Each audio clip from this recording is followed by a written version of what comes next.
أعوذ بالله من الشيطان الرجيم.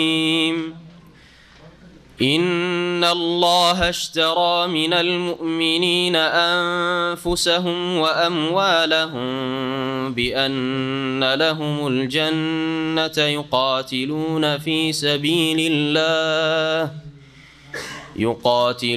في سبيل الله فيقتلون ويقتلون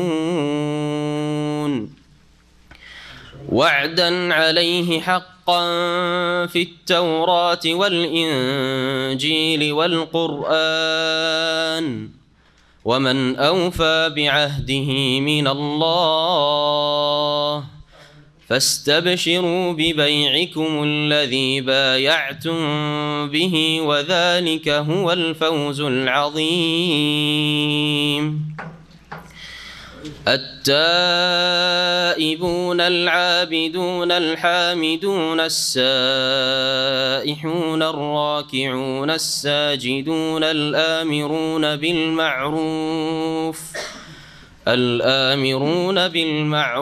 والناهون عن المنكر والحافظون لحدود الله وبشر المؤمنين.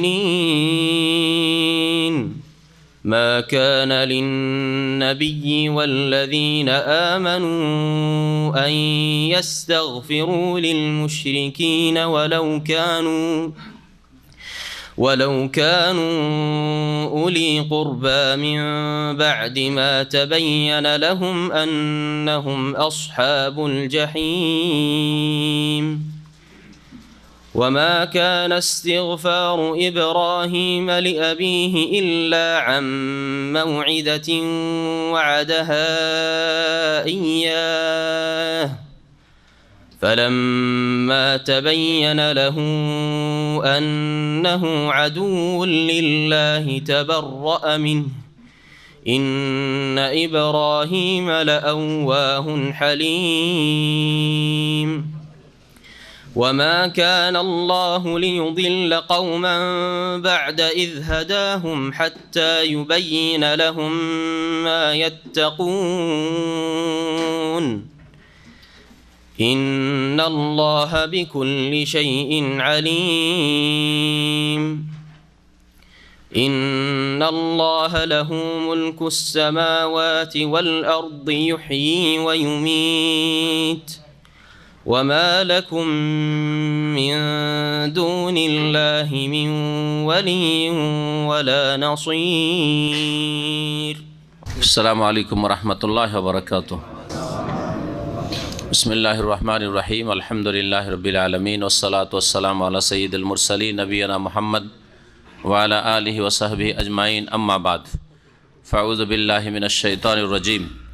إن الله اشترى من المؤمنين أنفسهم وأموالهم بأن لهم الجنة يقاتلون في سبيل الله فيقتلون ويقتلون وعدا عليه حقا في التوراة والإنجيل والقرآن ومن أوفى بعهده من الله فاستبشروا ببيعكم الذي بايعتم به وذلك هو الفوز العظيم. মহান আল্লাহর সমস্ত প্রশংসা যে আল্লাহ পাক রব্বুল আলামিন আমাদের প্রাণ দিয়েছেন, আমাদের ধন সম্পদ দিয়েছেন, সব কিছু আমাদের আল্লাহ পাক রব্বুল আলামিনের দান। যে আল্লাহ পাক রব্বুল আলামিন আমাদের জান প্রাণ ধন সম্পদকে ক্রয়ও করেছেন জান্নাতের বিনিময়ে, অর্থাৎ যারা জান্নাত নিতে ইচ্ছুক তারা আল্লাহ পাক রব্বুল আলামিনের এই জান্নাত খরিদ করার জন্য নিজের জানকে, প্রাণকে, নিজের ধন সম্পদকে যে কোনো সময় প্রয়োজন হলে কোরবানি করতে প্রস্তুত, তাদের জন্য জান্নাত রয়েছে। সালাত এবং সালাম নাজিল হোক নবী মুহাম্মদ রাসূলুল্লাহ সাল্লাল্লাহু আলাইহি সাল্লামের ওপর, যিনি তার সব কিছুকে কোরবানি করেছেন দ্বীন ইসলামের জন্য, আল্লাহ পাক রব্বুল আলামিনের সন্তুষ্টির জন্য। আমাদের তাফসীর সূরা তাওবার আয়াত নম্বর 111 থেকে হবে। যে আয়াতে এই বিষয়টি উল্লেখ করা হয়েছে যা উল্লেখ করলাম ভূমিকাতে, ইন্নাল্লাহ আশতারা মিনাল মুমিনিনা আনফুসাহুম ওয়া আমওয়ালাহুম বিআন্না লাহুমুল জান্নাহ, নিঃসন্দেহে মহান আল্লাহ রব্বুল আলামিন ক্রয় করে নিয়েছেন, কিনে নিয়েছেন মিনাল মুমিনিন, মুমিনদের কাছ থেকে, আনফুসাহুম তাদের প্রাণ, ও আমওয়ালাহুম তাদের ধন সম্পদ, বিআন্না লাহুমুল জান্নাহ এর বিনিময়ে যে তাদের জন্য জান্নাত রয়েছে। অর্থাৎ জান্নাতের বিনিময়ে আল্লাহ জান্নাত দেবেন। হ্যাঁ, আর আল্লাহ পাক রব্বুল আলামিন কিনে নিয়েছেন কি আমাদের কাছ থেকে? আমাদের প্রাণ এবং ধন সম্পদ।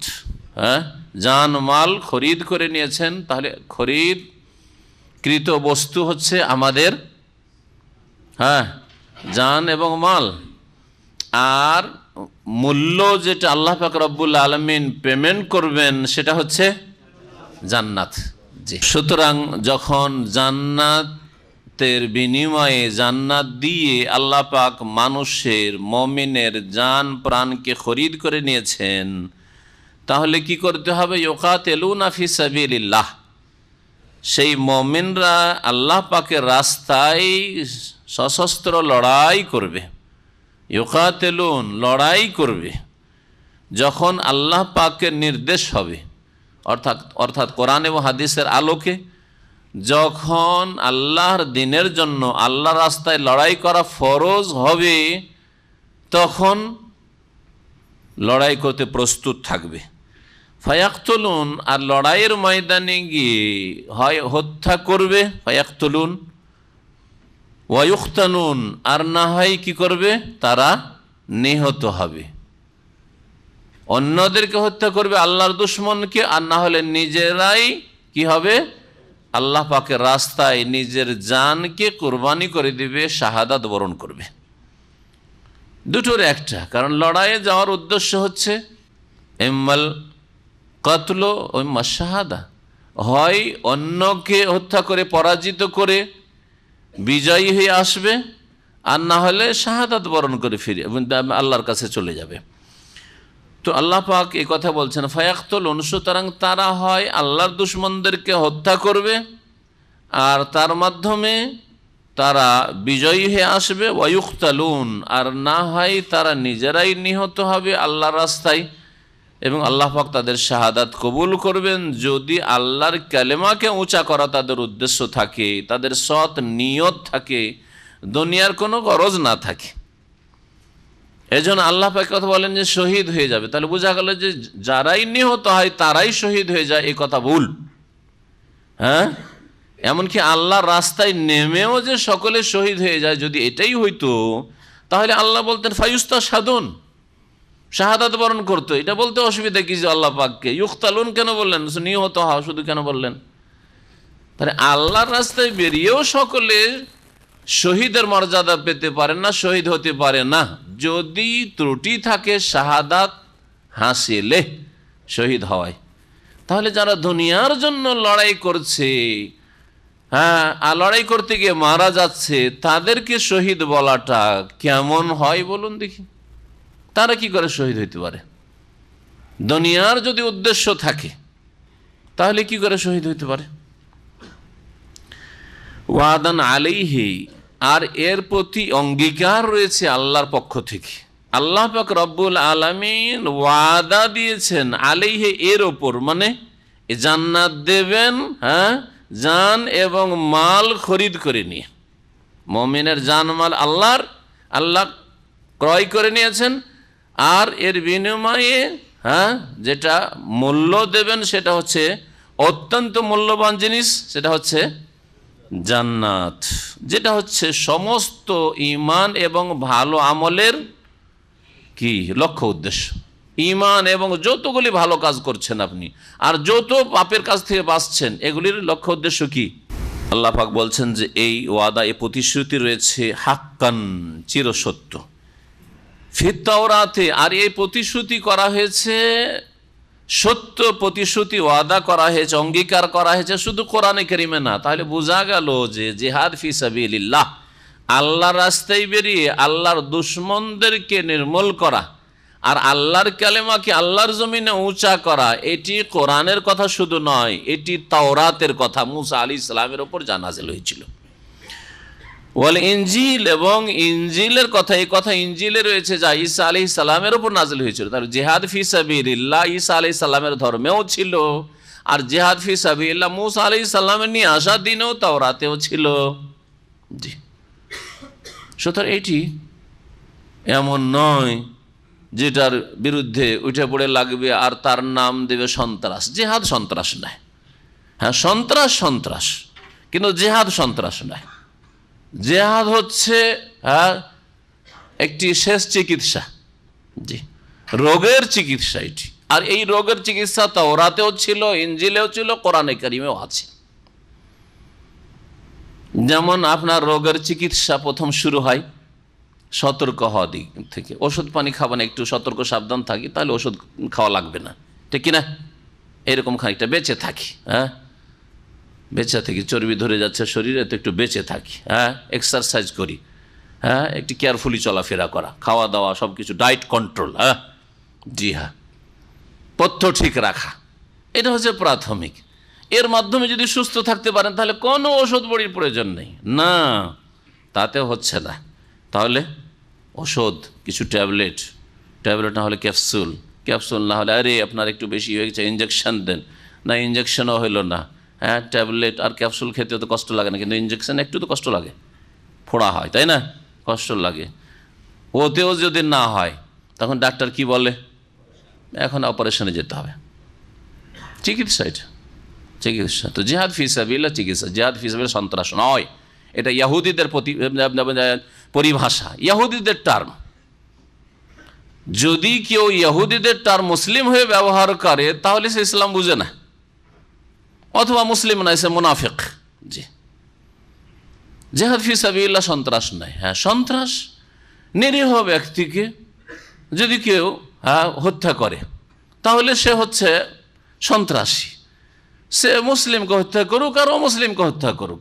হ্যাঁ, নবী করিম সাল্লাল্লাহু আলাইহি ওয়াসাল্লাম নিষেধ করেছেন, যাদের সাথে চুক্তি রয়েছে অমুসলিম তাদেরকে কেউ যদি হত্যা করে, অমুসলিম কিন্তু তাদের সাথে চুক্তি রয়েছে তোমরা শান্তির সাথে বসবাস করবে, হ্যাঁ, আমাদেরকে খুন করার জন্য তোমরা পাঁয়তারা করবে না, আমরাও তোমাদের খুন করব না, আমরাও তোমাদের রক্তের পিপাসু না, তোমরা আমাদের রক্তের পিপাসু হবে না, চুক্তি রয়েছে। মান কাতালা মুআহাদান, তারপরেও কেউ যদি এইরকম চুক্তিতে আবদ্ধ অমুসলিমকে খুন করে দেয় তাহলে লাম ইয়ারাহ রায়াহাতাল জান্নাহ, সে জান্নাত পাওয়া তো দূরের কথা, জান্নাতের সুগন্ধি পর্যন্ত পাবে না। সহিহ বুখারীর হাদিস, কোরআনে কারীমের পরে স্থান।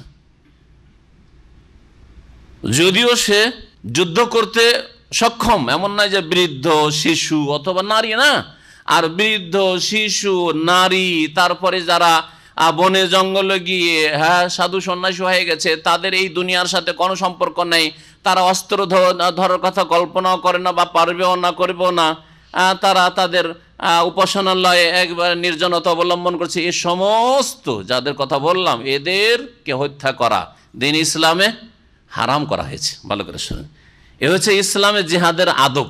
ছেলে কাফের ইসলামের বিরুদ্ধে লড়াই করছে, তার বিরুদ্ধে জিহাদ করে, কিন্তু তার বাপকে খুন করা হারাম, সে যদি বিরুদ্ধ হয়। তার মাকে খুন করা, তার বোনদেরকে খুন করা হারাম, তার ছেলে মেয়ে শিশুদেরকে খুন করা হারাম যারা অস্ত্র ধারণ করার ক্ষমতা রাখে না, এবং তাদের ধর্মগুরু যারা বনে জঙ্গলে নির্জনতা অবলম্বন করেছে, তাদের এই দুনিয়ার সাথে কোনো সম্পর্ক নেই, যে ইসলামকে উৎখাত করো, মুসলিমকে সরাও, তাদেরকে খুন করা হারাম। এই হচ্ছে শরীয়তে জিহাদের আদব। এই প্রত্যেকটি কথা যা বললাম নবী করিম সাল্লাল্লাহু আলাইহি ওয়াসাল্লামের হাদিসে রয়েছে। এটা হচ্ছে ইসলাম। তো ইসলাম কোথায়? এই সন্ত্রাস, ইসলাম মানে সন্ত্রাস, এটি ইহুদিদের টার্ম, ইহুদিদের পরিভাষা, যে জিহাদ যেন জিহাদের নামটি মুসলিম সমাজে না আসে। সুতরাং মুসলিম মুনাফিকগুলোকে বুঝিয়ে দাও যে জিহাদ মানে সন্ত্রাস। জিহাদ মানে সন্ত্রাস নয়, জিহাদ হচ্ছে শেষ চিকিৎসা। এটা জিহাদ মানে এই নয় যে ইসলাম ছাড়া বাঁচতে দেবো না, এইটাও নয়, কারণ ইসলাম ছাড়া মুসলিম দেশেও জিজিয়া দিয়ে বাঁচা যায়, অমুসলিম দেশে চুক্তির সাথে থেকে বাঁচা যায়, যারা অমুসলিম দেশে আছে। মুসলিম দেশেও জিজিয়া দিয়ে যদি ইসলামী রাষ্ট্র হয় অথবা সরকার নিরাপত্তা দেয় তাহলে বাঁচা যায়।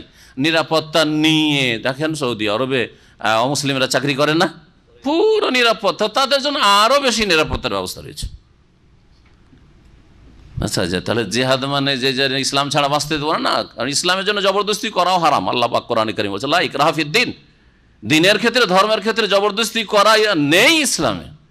লা ইকরাহা, কোনো জবরদস্তি নেই। জিহাদ সম্পর্কে সঠিক কথা বুঝতে হবে। জিহাদ সন্ত্রাসও নয়, আর জিহাদ করা মানে ধর্ম পরিবর্তন করার জন্য বাধ্য করাও নাই। স্বাধীনভাবে ছেড়ে দাও। অন্তর যদি মুসলিম না হয়, তার জবানে কাউকে মুসলিম বানিয়ে এক পয়সারও লাভ নেই, একটা নেকিও নেই। ভালো করে শুনে রাখেন, অন্তরে যদি ইসলাম না থাকে কারো, তো শুধু মুখে কালেমা পড়িয়ে একটাও নেকি নেই। নেকি যদি না হয় তো কেন মুসলিম বানাবো? তাহলে এরকম কোনো প্রয়োজন নেই। তাহলে যদি বল প্রয়োগ করে কাউকে মুসলিম বানানো হয়, তাহলে কোনো নেকির কাজ নাই। লা ইকরাহা ফিদ্দিন, এই জন্য বলা হয়েছে। এই জন্য বলা হয়েছে লাকুম দীনুকুম ওয়ালিয়া দিন, তোমাদের ধর্ম তোমরা করো, আমাদের দিন আমাদের জন্য। কিন্তু সন্ত্রাস কোনটি? হ্যাঁ, সন্ত্রাস অন্যায়ভাবে কাউকে হত্যা করলে, নিরীহ ব্যক্তিকে হত্যা করলে, নিরাপত্তা দিয়েছেন, বিশ্বাসঘাতকতা করেন, আশ্রয় নেওয়ার মেরে দিলেন।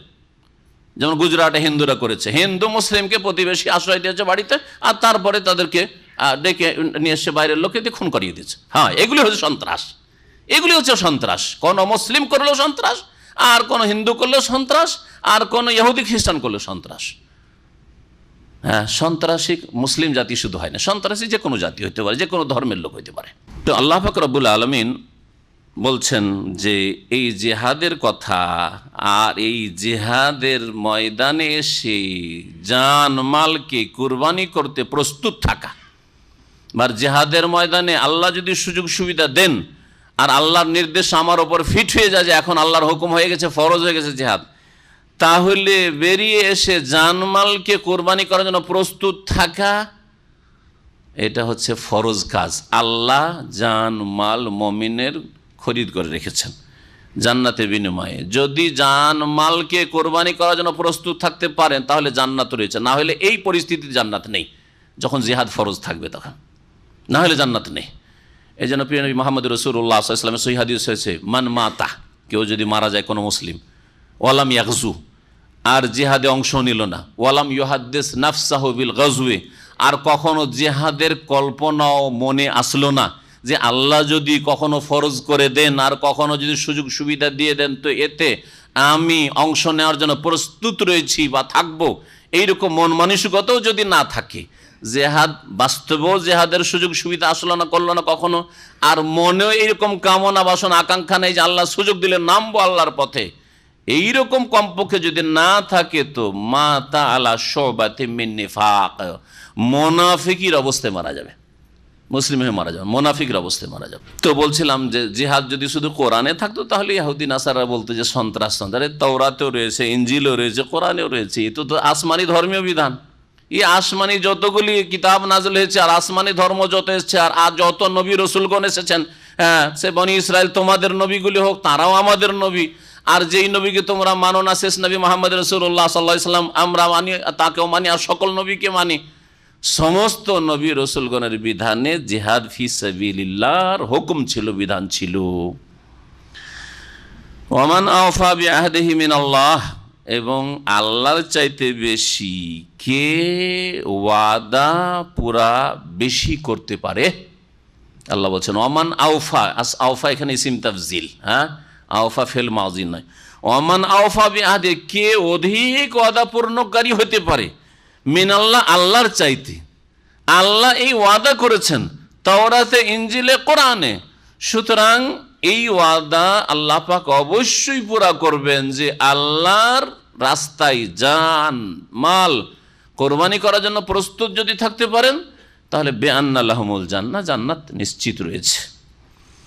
ফাস্তাবশিরু বিবাইইকুমুল্লাযী বায়াতুম বিহি, সুতরাং তোমরা আনন্দিত হও, খুশি হয়ে যাও। ইস্তাবশারা মানে খুশি হয়ে যাও, ফাফরাহু, তোমরা খুশি হয়ে যাও, বিবাইইকুম, তোমাদের এই ব্যবসায়। আল্লাহ পাক এটাকে ব্যবসা বলেছেন, আল্লাহর সাথে ব্যবসা। একদিকে ক্রেতাকে আল্লাহ পাক রব্বুল আলামিন, আর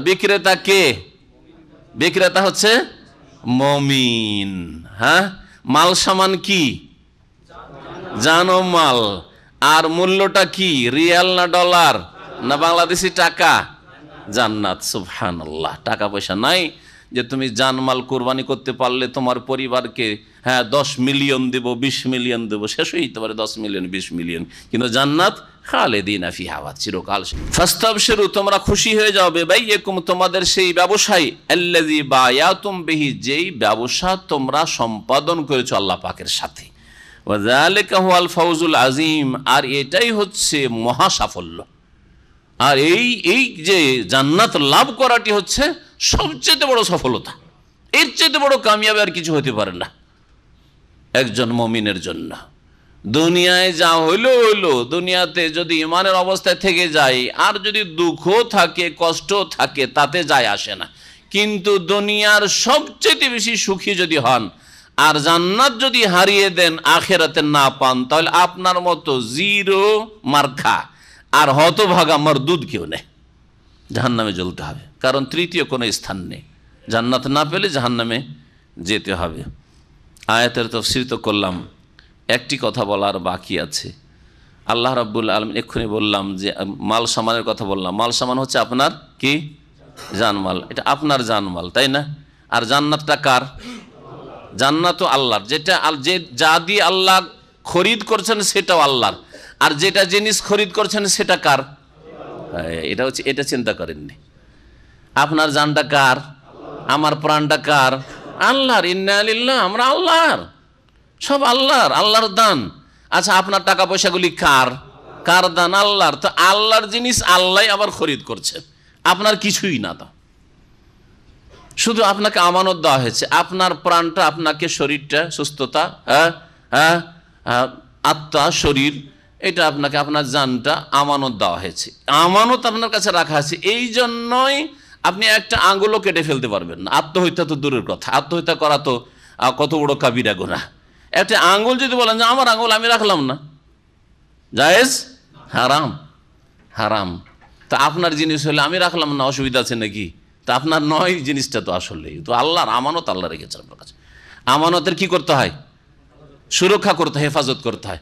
আপনার কাছে যদি, ভাই আমার কাছে টাকা পয়সা রাখা একটু রিস্ক, তা আপনার আমার টাকাটা বা এই স্বর্ণ আছে, 5 ভরি স্বর্ণ আছে, আপনার কাছে রাখেন, দেশে যাওয়ার সময় নিন, অনেকে করে। তো এটা আমানতের হেফাজত করা ফরজ কিনা? অবহেলা করে যেখানে সেখানে রেখে দেবে না, হারিয়ে যাওয়ার আশঙ্কা থাকবে, তাহলে জায়েজ না। ওই রকমই আপনার মাথা থেকে পা পর্যন্ত এটা আল্লাহর দান, আল্লাহ আপনাকে আমানত দিয়েছে। আল্লাহর দানটাই আল্লাহ আবার খরিদ করছেন। আল্লাহ আপনার ধন সম্পদ আপনাকে দিয়েছেন, আবার ওইটাই খরিদ করছেন। তো আল্লাহর জিনিস আল্লাহ খরিদ করছে, আপনার কিছুই না, আমার কিছুই না, আসলে সব কিছুই আল্লাহর। যারা এই শ্রেণীর মুমিন, জান এবং মাল আল্লাহর রাস্তায় কোরবানি করার জন্য প্রস্তুত, আল্লাহর সাথে এই ব্যবসা করতে পেরেছে, জান্নাত নেব আল্লাহ তোমার কাছে, আর আমার জান আর মাল তোমার রাস্তায় প্রস্তুত কোরবান হওয়ার জন্য, এদের 9টি গুণ আল্লাহ এর পরের আয়াতে 112 নম্বর আয়াতে উল্লেখ করেছেন। শোনেন 9টি গুণ কি কি। তাহলে মুমিন শুধু কোনো নামের নাম নয়, যে আমরা বা জাতির নাম না যে আমরা জাতিতে মুসলিম। এই 9টি গুণ থাকতে হবে। এইরকম অনেক গুণই রয়েছে, কিন্তু এই গুণগুলি যদি থাকে তাহলে মোটামুটি সবগুলি গুণ চলে আসবে, এর অন্তর্ভুক্ত বাকি গুণগুলি হয়ে যাবে।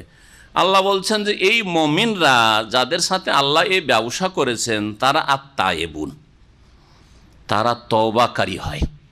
ভুল করলে বিনা তওবাতে 1 ঘন্টাও পার হয় না, অশান্তির শেষ থাকে না, যে হাই কি করলাম, কি করে আমি মুক্ত হব, কি করে আমি বাঁচবো আল্লাহর আযাব থেকে।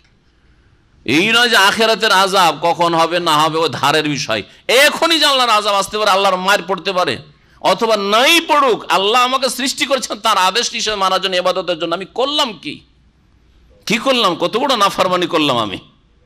জি, সাথে সাথে অনুতপ্ত হয়, লজ্জিত হয় এবং আল্লাহর দিকে ফিরে আসে। তারা তওবাকারী হয়, আল্লাহ অভিমুখী, আল্লাহর দিকে সংশোধন করে ফিরে আসে। আল আবেদনা, দ্বিতীয় গুণ হচ্ছে যে এই মুমিনরা যাদের সাথে আল্লাহ ব্যবসা করেছেন, এই ব্যবসা, তারা ইবাদতকারী হয়, আল্লাহর ইবাদত বন্দী করে। তাহলে ইবাদতবিহীন জীবন যাপন, আর প্রতিদিনের ইবাদত হচ্ছে ইমানের সাথে, তৌহিদের সাথে 5 ওয়াক্ত নামাজ পড়া। 5 ওয়াক্ত নামাজই যদি ঘাটতি থাকে, তাহলে কি আপনি আল্লাহর সাথে ব্যবসা করেছেন? ব্যবসাই করেননি, আপনার সাথে আল্লাহ ব্যবসা করেন নাই। 4 ওয়াক্ত নামাজ পড়েন, ফজর পড়েন না, আপনার সাথে আল্লাহর জান্নাতের ব্যবসা নেই, যে জান্নাত দিয়ে আপনার জান আর মাল খরিদ করেছেন, আপনার সাথে আল্লাহর ব্যবসা হয়নি, আল্লাহর ব্যবসা করেছেন এবাদতকারীর সাথে। আর প্রতিদিনের এবাদত যার ঠিক নাই সে এবাদতকারী নয়। আরে মৌসুমি সিজনাল এবাদত অমুসলিমরা করে। রবিবারে গির্জাতে চার্চে যায় খ্রিস্টানরা, শনিবারে ইহুদিরা যায়, আর 12 মাসে 13 পূজায় হিন্দুরাও যায়। আর আপনিও ওদের দেখা, জুমা পড়া ধর্মটা তো ঠিক ওদের কাছ থেকে নেওয়া। সপ্তাহে একটা দিন ধর্মশালাতে হাজির হইতে হবে, এটা তো অমুসলিমদের কাছ থেকে নেওয়া। এটা ইসলাম তো নয়। আসলে ইসলাম হচ্ছে যে 5 বার আল্লাহর মসজিদে হাজিরে দিতে হবে, এটা হচ্ছে ইসলাম। জি হ্যাঁ, আর তারপরে জুমা মসজিদে আসতে হবে জুমার দিনে। আসসালাওয়াতুল খামস অল জুমাতু ইলাল জুমাতে ওয়া রমাদানু ইলা রমাদানা, নবী সাল্লাল্লাহু আলাইহি ওয়াসাল্লাম বলেছেন। শুরু করেছেন 5 ওয়াক্ত নামাজ দিয়ে। 5 ওয়াক্ত নামাজ, তারপরে প্রত্যেকটি জুমা, আর তারপরে প্রত্যেক রমজান। যদি এই কাজগুলি আদায় করতে পারেন তাহলে মুকাফফিরাতুন লিমা বাইনাহুন্না, এর মাঝে যে গুনাহগুলি হবে সেগুলি মাফ হয়ে যাবে, ক্ষমা হয়ে যাবে।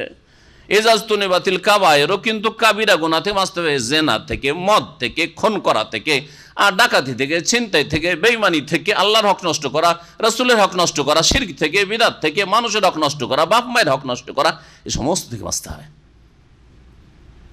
এগুলো হচ্ছে কাবিরা গুনাহ, কাবিরা গুনাহ থেকে বাঁচতে হবে। জি হ্যাঁ, এ হচ্ছে এবাদতের জিন্দেগি। তো যাদের সাথে আল্লাহ ব্যবসা করেছে তাদের দ্বিতীয় গুণ হচ্ছে তারা এবাদতকারী হয়। আল হামেদুনা, তারা প্রশংসাকারী হয়। আল্লাহ পাকের গুণগান করে, আল্লাহ পাকের প্রশংসা করে, আল্লাহ পাকের শুকরিয়া আদায় করে, না শুকরগুজার হয় না। আল্লাহ পাক দিয়েছেন, ওপর দিকে তাকা, নিচে তাকাবার তৌফিক হয় না, এরকম হয় না। আল্লাহ পাকের প্রশংসাকারী হয়। আর সায়েহুনা, এবং তারা সায়েহুনের তফসির সম্পর্কে মুফাসসিরিনগণের অনেক মতামত রয়েছে। যেটা প্রসিদ্ধ মত, আর সায়েহুন মানে আর সায়েমুন, তারা রোজাদার হবে, রোজা পালন করবে। রমজান মাসের ফরজ সিয়াম, রোজা পালন করবে, আর মাঝে মধ্যে সুন্নত নফল যে রোজাগুলি রয়েছে সেগুলি রাখার জন্য চেষ্টা করবে। সেগুলি রাখলে আরও ভালো, আরও ভালো, কিন্তু সেগুলি সম্পর্কে আল্লাহ জিজ্ঞেস করবেন না।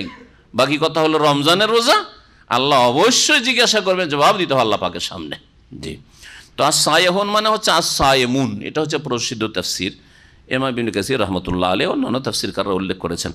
তবে এই সায়েহুনের শাব্দিক অর্থ কি?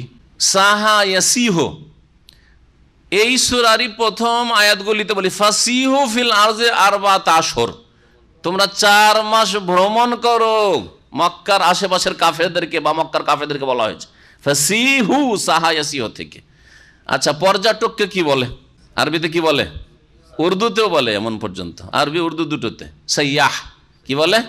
সাইয়াহ বলা হয়। জি, আর আপনি ওই ট্রাভেল এজেন্সিগুলিতে যাবেন, আর আর ইংলিশের সাথে আরবি দেখবেন লেখা আছে লিসিয়াহাতে ওয়াস সাফার, হ্যাঁ, পর্যটন। সিয়াহাতুন মানে পর্যটন, হ্যাঁ, ভ্রমণ করা, পর্যটন।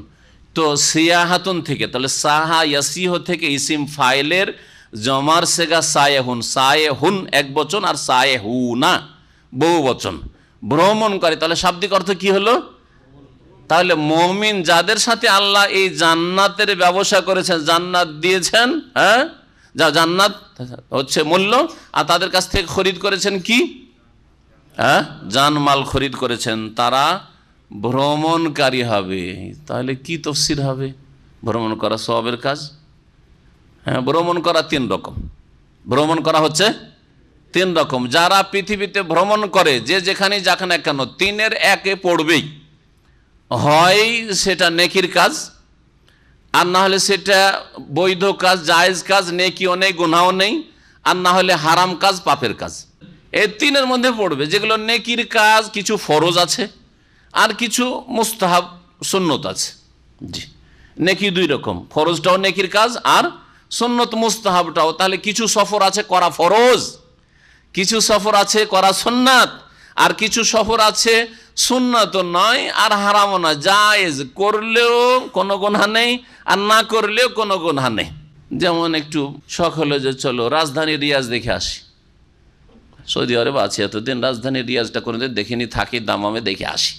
রিয়া কি নেকি পাবেন? একটা নেকিও নেই। নেকি আছে নাকি? কোনো নেকি নেই। গুনাহ আছে? একটা গুনাহও নেই। যদি ওখানে গিয়ে কোনো গুনাহ না করেন তাহলে কোনো গুনাহও নেই। আর ওখানে গিয়ে কোনো নেকি যদি না করেন, নেকির উদ্দেশ্য ধরেন একটা দিনের একটা আলোচনা শোনার জন্য, তাহলে নেকি। অন্য একটা কাজ অতি অ্যাড হওয়ার কারণে। কিন্তু এমনি শুধু যাবো আর ওখানে বড় বড় টাওয়ার আছে, এ আছে সে আছে, একটু দেখবো, রাজধানী ক্যাপিটাল দেখবো, ইত্যাদি বিভিন্ন মিনিস্ট্রিগুলি আছে, আমাদের এমবেসি আছে, একটু দেখবো, তাহলে জায়েজ, বৈধ। যেমন সমুদ্র বিচ, রিয়াজ থেকে দামামে বা বাহরাইন ব্রিজ অনেকে দেখতে আসছে, নেকি হবে? এটা নেকিও নেই, গুনাহ হবে? গুনাহও নেই। হ্যাঁ, ওখানে গিয়ে আবার যদি গুনাহ করেন, হ্যাঁ, এসব খোলামেলা মহিলারা আসছে আর শুধু ব্যাস দেখছেন আপনি, তাহলে অ্যাড হলো সেজন্য গুনাহ অ্যাড হলো, গুনাহ অ্যাড হলে গুনাহ, নেকি অ্যাড হলে নেকি। তাহলে সফর, বৈধ সফর বললাম, এরকম বৈধ সফর আছে। হারাম সফর, এখান থেকে বাহরাইন গেলেন, হোটেলে থাকবেন, কি জন্য? মদ খাওয়ার জন্য। থাইল্যান্ডে যাওয়ার জন্য, একটু জেনা ব্যভিচারের জন্য, হ্যাঁ, ইত্যাদি। ইউরোপ, আমেরিকা, পশ্চিমা দেশে কি জন্য? আর এইখানে হাত পা বাঁধা সৌদি আরবে। যারা অন্য দেশে থাকে সৌদি আরব বলে জেলখানা বলে, আশ্চর্য হয়ে যাবেন আপনি। যারা সৌদি বাইরে থাকে, হ্যাঁ, অন্য দেশে, তারা সৌদি আরব প্রবাসীদেরকে বলছে তোরা তো জেলখানাতে আছিস।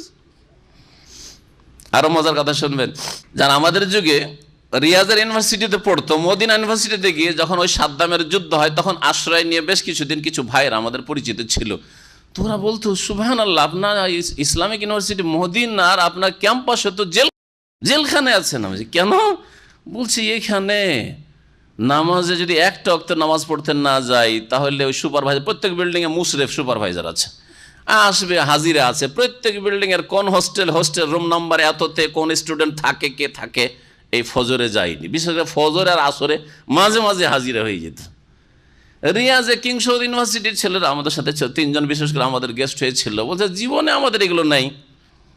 ওদের কাছে আবার বেড়াতে এসছি রিয়াজে, ওই সময় এসে দেখি যে আসরের নামাজের পরে খেলা শুরু করেছে, ফুটবল খেলছে, মাগরিব হয়ে গেল, আমরা নামাজ পড়লাম, কিছু ছেলে খেলতেই আছে, হ্যাঁ, খেলতেই আছে।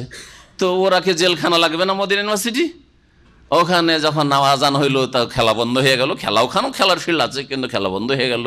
নামাজের সময় বাধ্যতামূলক আসতে হবে, কারণ সবাই তো আর সোজা হয়ে নামাজ পড়বেন না। কিছু আছে এসছে দুনিয়ার গরজে, ফ্রিতে স্কলারশিপ পেয়েছি, পড়ে আসি, কিন্তু নামাজ পড়বে না যদি ওদের ওপর এরকম চাপ না থাকে। তাহলে তো এখানে তরবিয়তের জায়গায়, এটাই হচ্ছে ট্রেনিংয়ের স্থান, এখানে ট্রেনিং নেওয়ার জন্য এসছে। এখান থেকে যদি নামাজি আর দিনদার না হয়ে যেতে পারে, তাহলে কী করা হবে? তাহলে এখানে একটা ওই রকমের ব্যবস্থা আছে, আলহামদুলিল্লাহ, ইসলামিক পরিবেশ আছে। তো ওইটা জেলখানা লাগে ওদেরকে।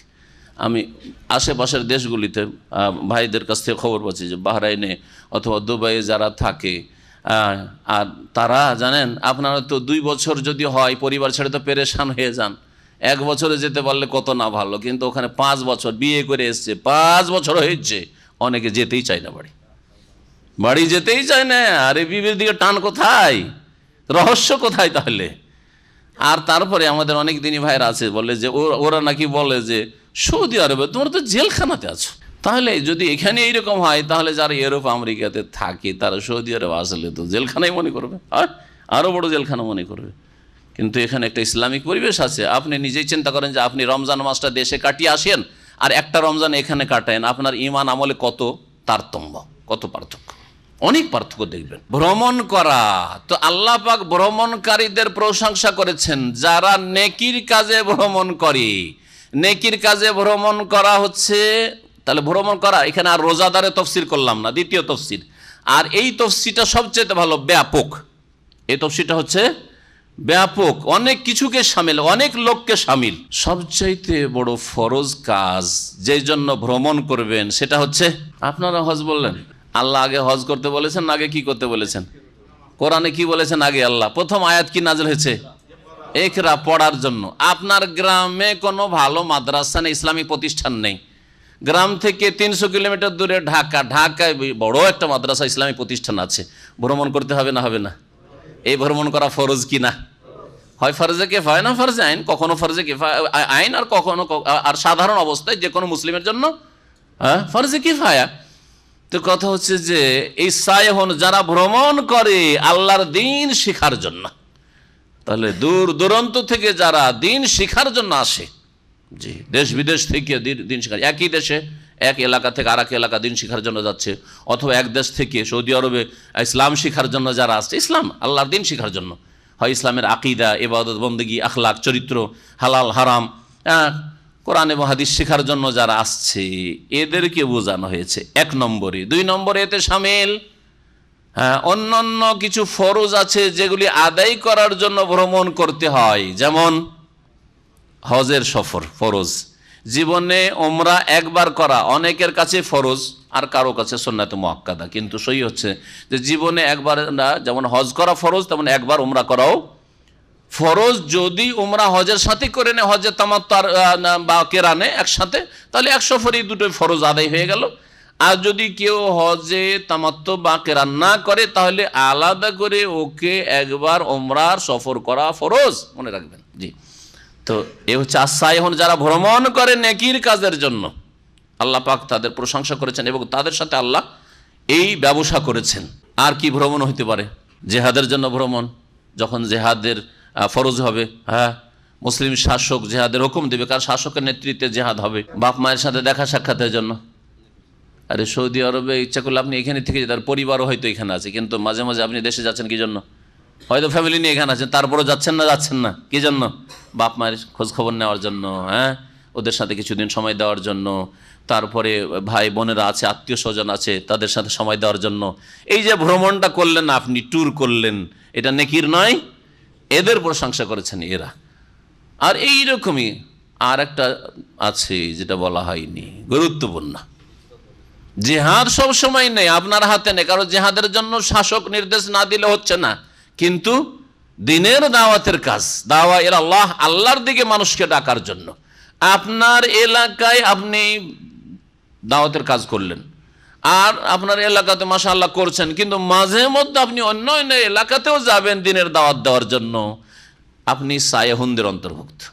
তারা তাহলে এলেম শিখার জন্য, দিনের দাওয়াত দেওয়ার জন্য, জিহাদ ফিসাবিল্লাহর জন্য, হজের জন্য, উমরার জন্য, মাতা পিতার সাথে তাদের সেবার জন্য বা তাদের খোঁজ খবর নেওয়ার জন্য, আত্মীয় স্বজনের সাথে যোগাযোগ রাখার জন্য, সিলাতুল আরহাম, যে আত্মীয়তার সম্পর্ককে সুন্দর করার জন্য এইরকম যে সফরগুলি করলো, জি, দিনের খাতিরে, দিনের উদ্দেশ্যে যে সফরগুলি করলো, এই সফরকারীদের সাথে আল্লাহ পাক রব্বুল আলামিন ব্যবসা করেছেন, এদের প্রশংসা করেছেন।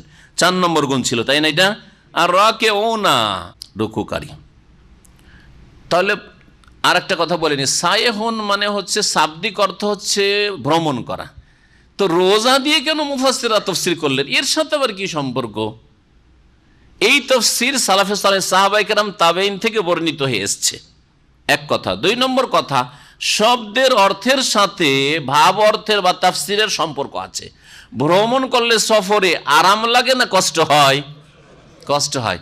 রোজা রাখলে আরাম লাগে না কষ্ট হয়?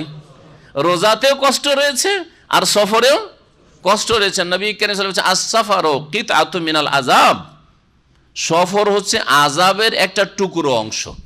সুতরাং যখন সফরের কাজ তোমাদের সমাপ্ত হয়ে যাবে, তখন তাড়াতাড়ি দ্রুত বাড়ি ফিরে আসিও। সফরে কত যে আরামের বিছানায় আর হোটেলে রেখেছে, কিন্তু ভালো ঘুম হয় না। 5 স্টার হোটেলে ভালো ঘুম হয় না, আর বিছানায় যখন আসি, পুরাতনও যদি থাকে, আস্তে আস্তে সাথে সাথে ঘুম ধরে না? জি। সায়েহুন, তাহলে সায়েহুনের তাফসীর রোজাদার কেন করেছেন তারও রহস্য পেলেন। আর রাকিউন, যারা রুকুকারী হবে, তাহলে বোঝা গেল রুকু করা একটি গুরুত্বপূর্ণ ইবাদত। সুতরাং এটি আল্লাহ ছাড়া কারো সামনে করা যাবে। নামাজের রুকু যেমন আল্লাহর জন্য, বাইরে কারো সামনে ঝুঁকবেন না। প্রণাম করার জন্য ঝুঁকা, এই ঝুঁকা হিন্দুদের ঝুঁকা, অথবা মুসলিমদের কদম বসির ঝুঁকা, পায়ে চুমা দেওয়ার জন্য ঝুঁকা। জি, কদম বসির ঝুঁকা, হিন্দুরা বলে পায়ের ধুলো নেওয়া, আর মুসলিমরা বিদাতিরা বলে কদম বসি করা। এটা হচ্ছে রুকু করা, জায়েজ নয়, এটা আল্লাহর হক। এইভাবে ঝুঁকবেন না। সালাম করা, সোজা হয়ে সালাম করে, অনেকে সালাম করে বিদাতি সালাম, সালাম আলাইকুম, এটা হচ্ছে ঝুঁকা। রুকু হলো না? রুকু মানে তো ঝুঁকে যাওয়া, রাকায় আর মানে ঝুঁকে যাওয়া। তো সালাম করতে এসে একজন বড় ব্যক্তির সাথে সালাম করছেন, সালাম আলাইকুম, এরকম করে কেন সালাম করবেন? আরে সালাম আলাইকুম, সোজা হয়ে সালাম করবেন আপনি। তারপরে সালাম করে এই বুকে লাগাচ্ছেন 2 হাত, কেন এইসব করছেন আপনি? অথবা সালামটা করার পর করছেন হাত খান। এই কয়েকদিন আগে এক ভাই দেশে যাবে ছুটি, আর তো আমার সাথে সালাম করে, কি কালকে না পরশু দেখা হইলো, ওর সাথে কালকে ছুটি গেছে, সালাম করে, বয়স্ক লোক, আমার সাথে বয়স কম হবে না, তারপরে সালাম করে ঝুঁকে, আর তারপরে মুখে হাত দিতে যাবে, সেটা কি? জায়েজ না, এটা জায়েজ নয়। এই জায়েজ নয় কথাগুলি সহি আকীদার আলেম বলবে, আর বিদাতি আকীদার লোক এগুলো পছন্দ করবে। অতি বুঝতে পারবেন যে কে সহি আকীদার আলেম, কে বিদাতি আলেম। জি, ওকে ভালো লাগবে যে আমার অধিক ভক্তি হচ্ছে, আরে তো আমি তো কি হয়ে গেছি, কি না হয়েছি। ও এই স্বপ্নের জগতে ও উঠছে এখন যে আমি অনেক কিছু হয়ে গেছি, কারণ আমার সামনে লোকেরা ঝুঁকে সালাম করছে। কিন্তু সহি আকীদার আলেম পছন্দ করবে না এটা। আসাজেদুন, আর তারা আল্লাহকে সেজদাকারী হবে, কবর মাজারে সেজদাকারী হবে না, দুর্গাকে সেজদা করবে না, দরগাকে সেজদা করবে না, হ্যাঁ কোনো জায়গায় সেজদা করবে না, কোনো কাউকে সেজদা করবে না আল্লাহ ছাড়া। আর সাজেদুন, তারা সেজদাকারী হবে। আর নামাজের ভিতরে কি হয়? রুকু হয়, সেজদা হয়। নামাজের ভিতরে রুকু সেজদা হয় বিশেষ করে, তাই না? এই রুকু সেজদা অবশ্যই করতে হবে। আরে বাইরে সেজদা, সিজদায় তেলাওয়াত, ধরেন তেলাওয়াতের সেজদা সুন্নাত, সেজদায় শুকর সুন্নাত মুস্তাহাব, কিন্তু নামাজের সেজদা ফরজ, তাই না? তাহলে বোঝা গেল যে আল্লাহ যাদের সাথে ব্যবসা করেছেন তারা রুকুকারী সেজদাকারী, মানে তারা হচ্ছে নামাজি। বেনামাজির সাথে জান্নাতের ব্যবসা আল্লাহর হয় নাই, বেনামাজির সাথে জান্নাতের ব্যবসা হয় নাই। আল আমিরুনা বিল মারুফ, আর যারা ভালো কাজে নির্দেশ দান করে থাকে, ওয়ান্নাহুন আনিল মুনকার, আর অন্যায় কাজে বাধা দিয়ে থাকে। কত নম্বর হইল? 8 হয়ে গেল। ভালো কাজের নির্দেশ দেবেন, এর 3টা স্তর রয়েছে। কে বলতে পারেন? 3টা স্তর কি? ওপর থেকে বলেন। 3টা স্তর কি কি? শক্তি থাকলে, ক্ষমতা থাকলে বল প্রয়োগ করে বাধা দেওয়া, বল হাত দিয়ে মানে বল প্রয়োগ করে বাধা দেওয়া। শক্তি থাকা মানে কি? গায়ে শক্তি থাকলেই হবে? আপনি দেখছেন যে এই লোকটা হ্যাংলা পাতলা আছে আর আমি আছি একটু মোটা সোটা আছি, সুতরাং এই যে একে নামাজ পড়তে বলবো বাই ফোর্স, যদি নামাজ না পড়ে একে ধাক্কা দিয়ে মসজিদে নিয়ে যাবো, এটা এর মানে বোঝায় শক্তি থাকা না? আইনত শক্তি থাকতে হবে, আইনত আপনার কাছে শরীয়তগত শক্তি থাকতে হবে। সেটা হচ্ছে আপনি কি দেশের শাসক, অথবা ডিস্ট্রিক্টের শাসক, অথবা এলাকার আপনি চেয়ারম্যান, যে আপনি হচ্ছে সরকারের প্রতিনিধি, হ্যাঁ, অথবা সৌদি আরবের প্রেক্ষাপটে এখানে কি আপনি হাইয়ার, এই চাকরি করা যায় যে হাইয়ার অফিস, হাইয়ার আপনি একজন কর্মকর্তা, তাহলে বাই ফোর্স আপনি নামাজ পড়তে নিয়ে যাবেন। আইনের ক্ষমতা আপনার হাতে আছে।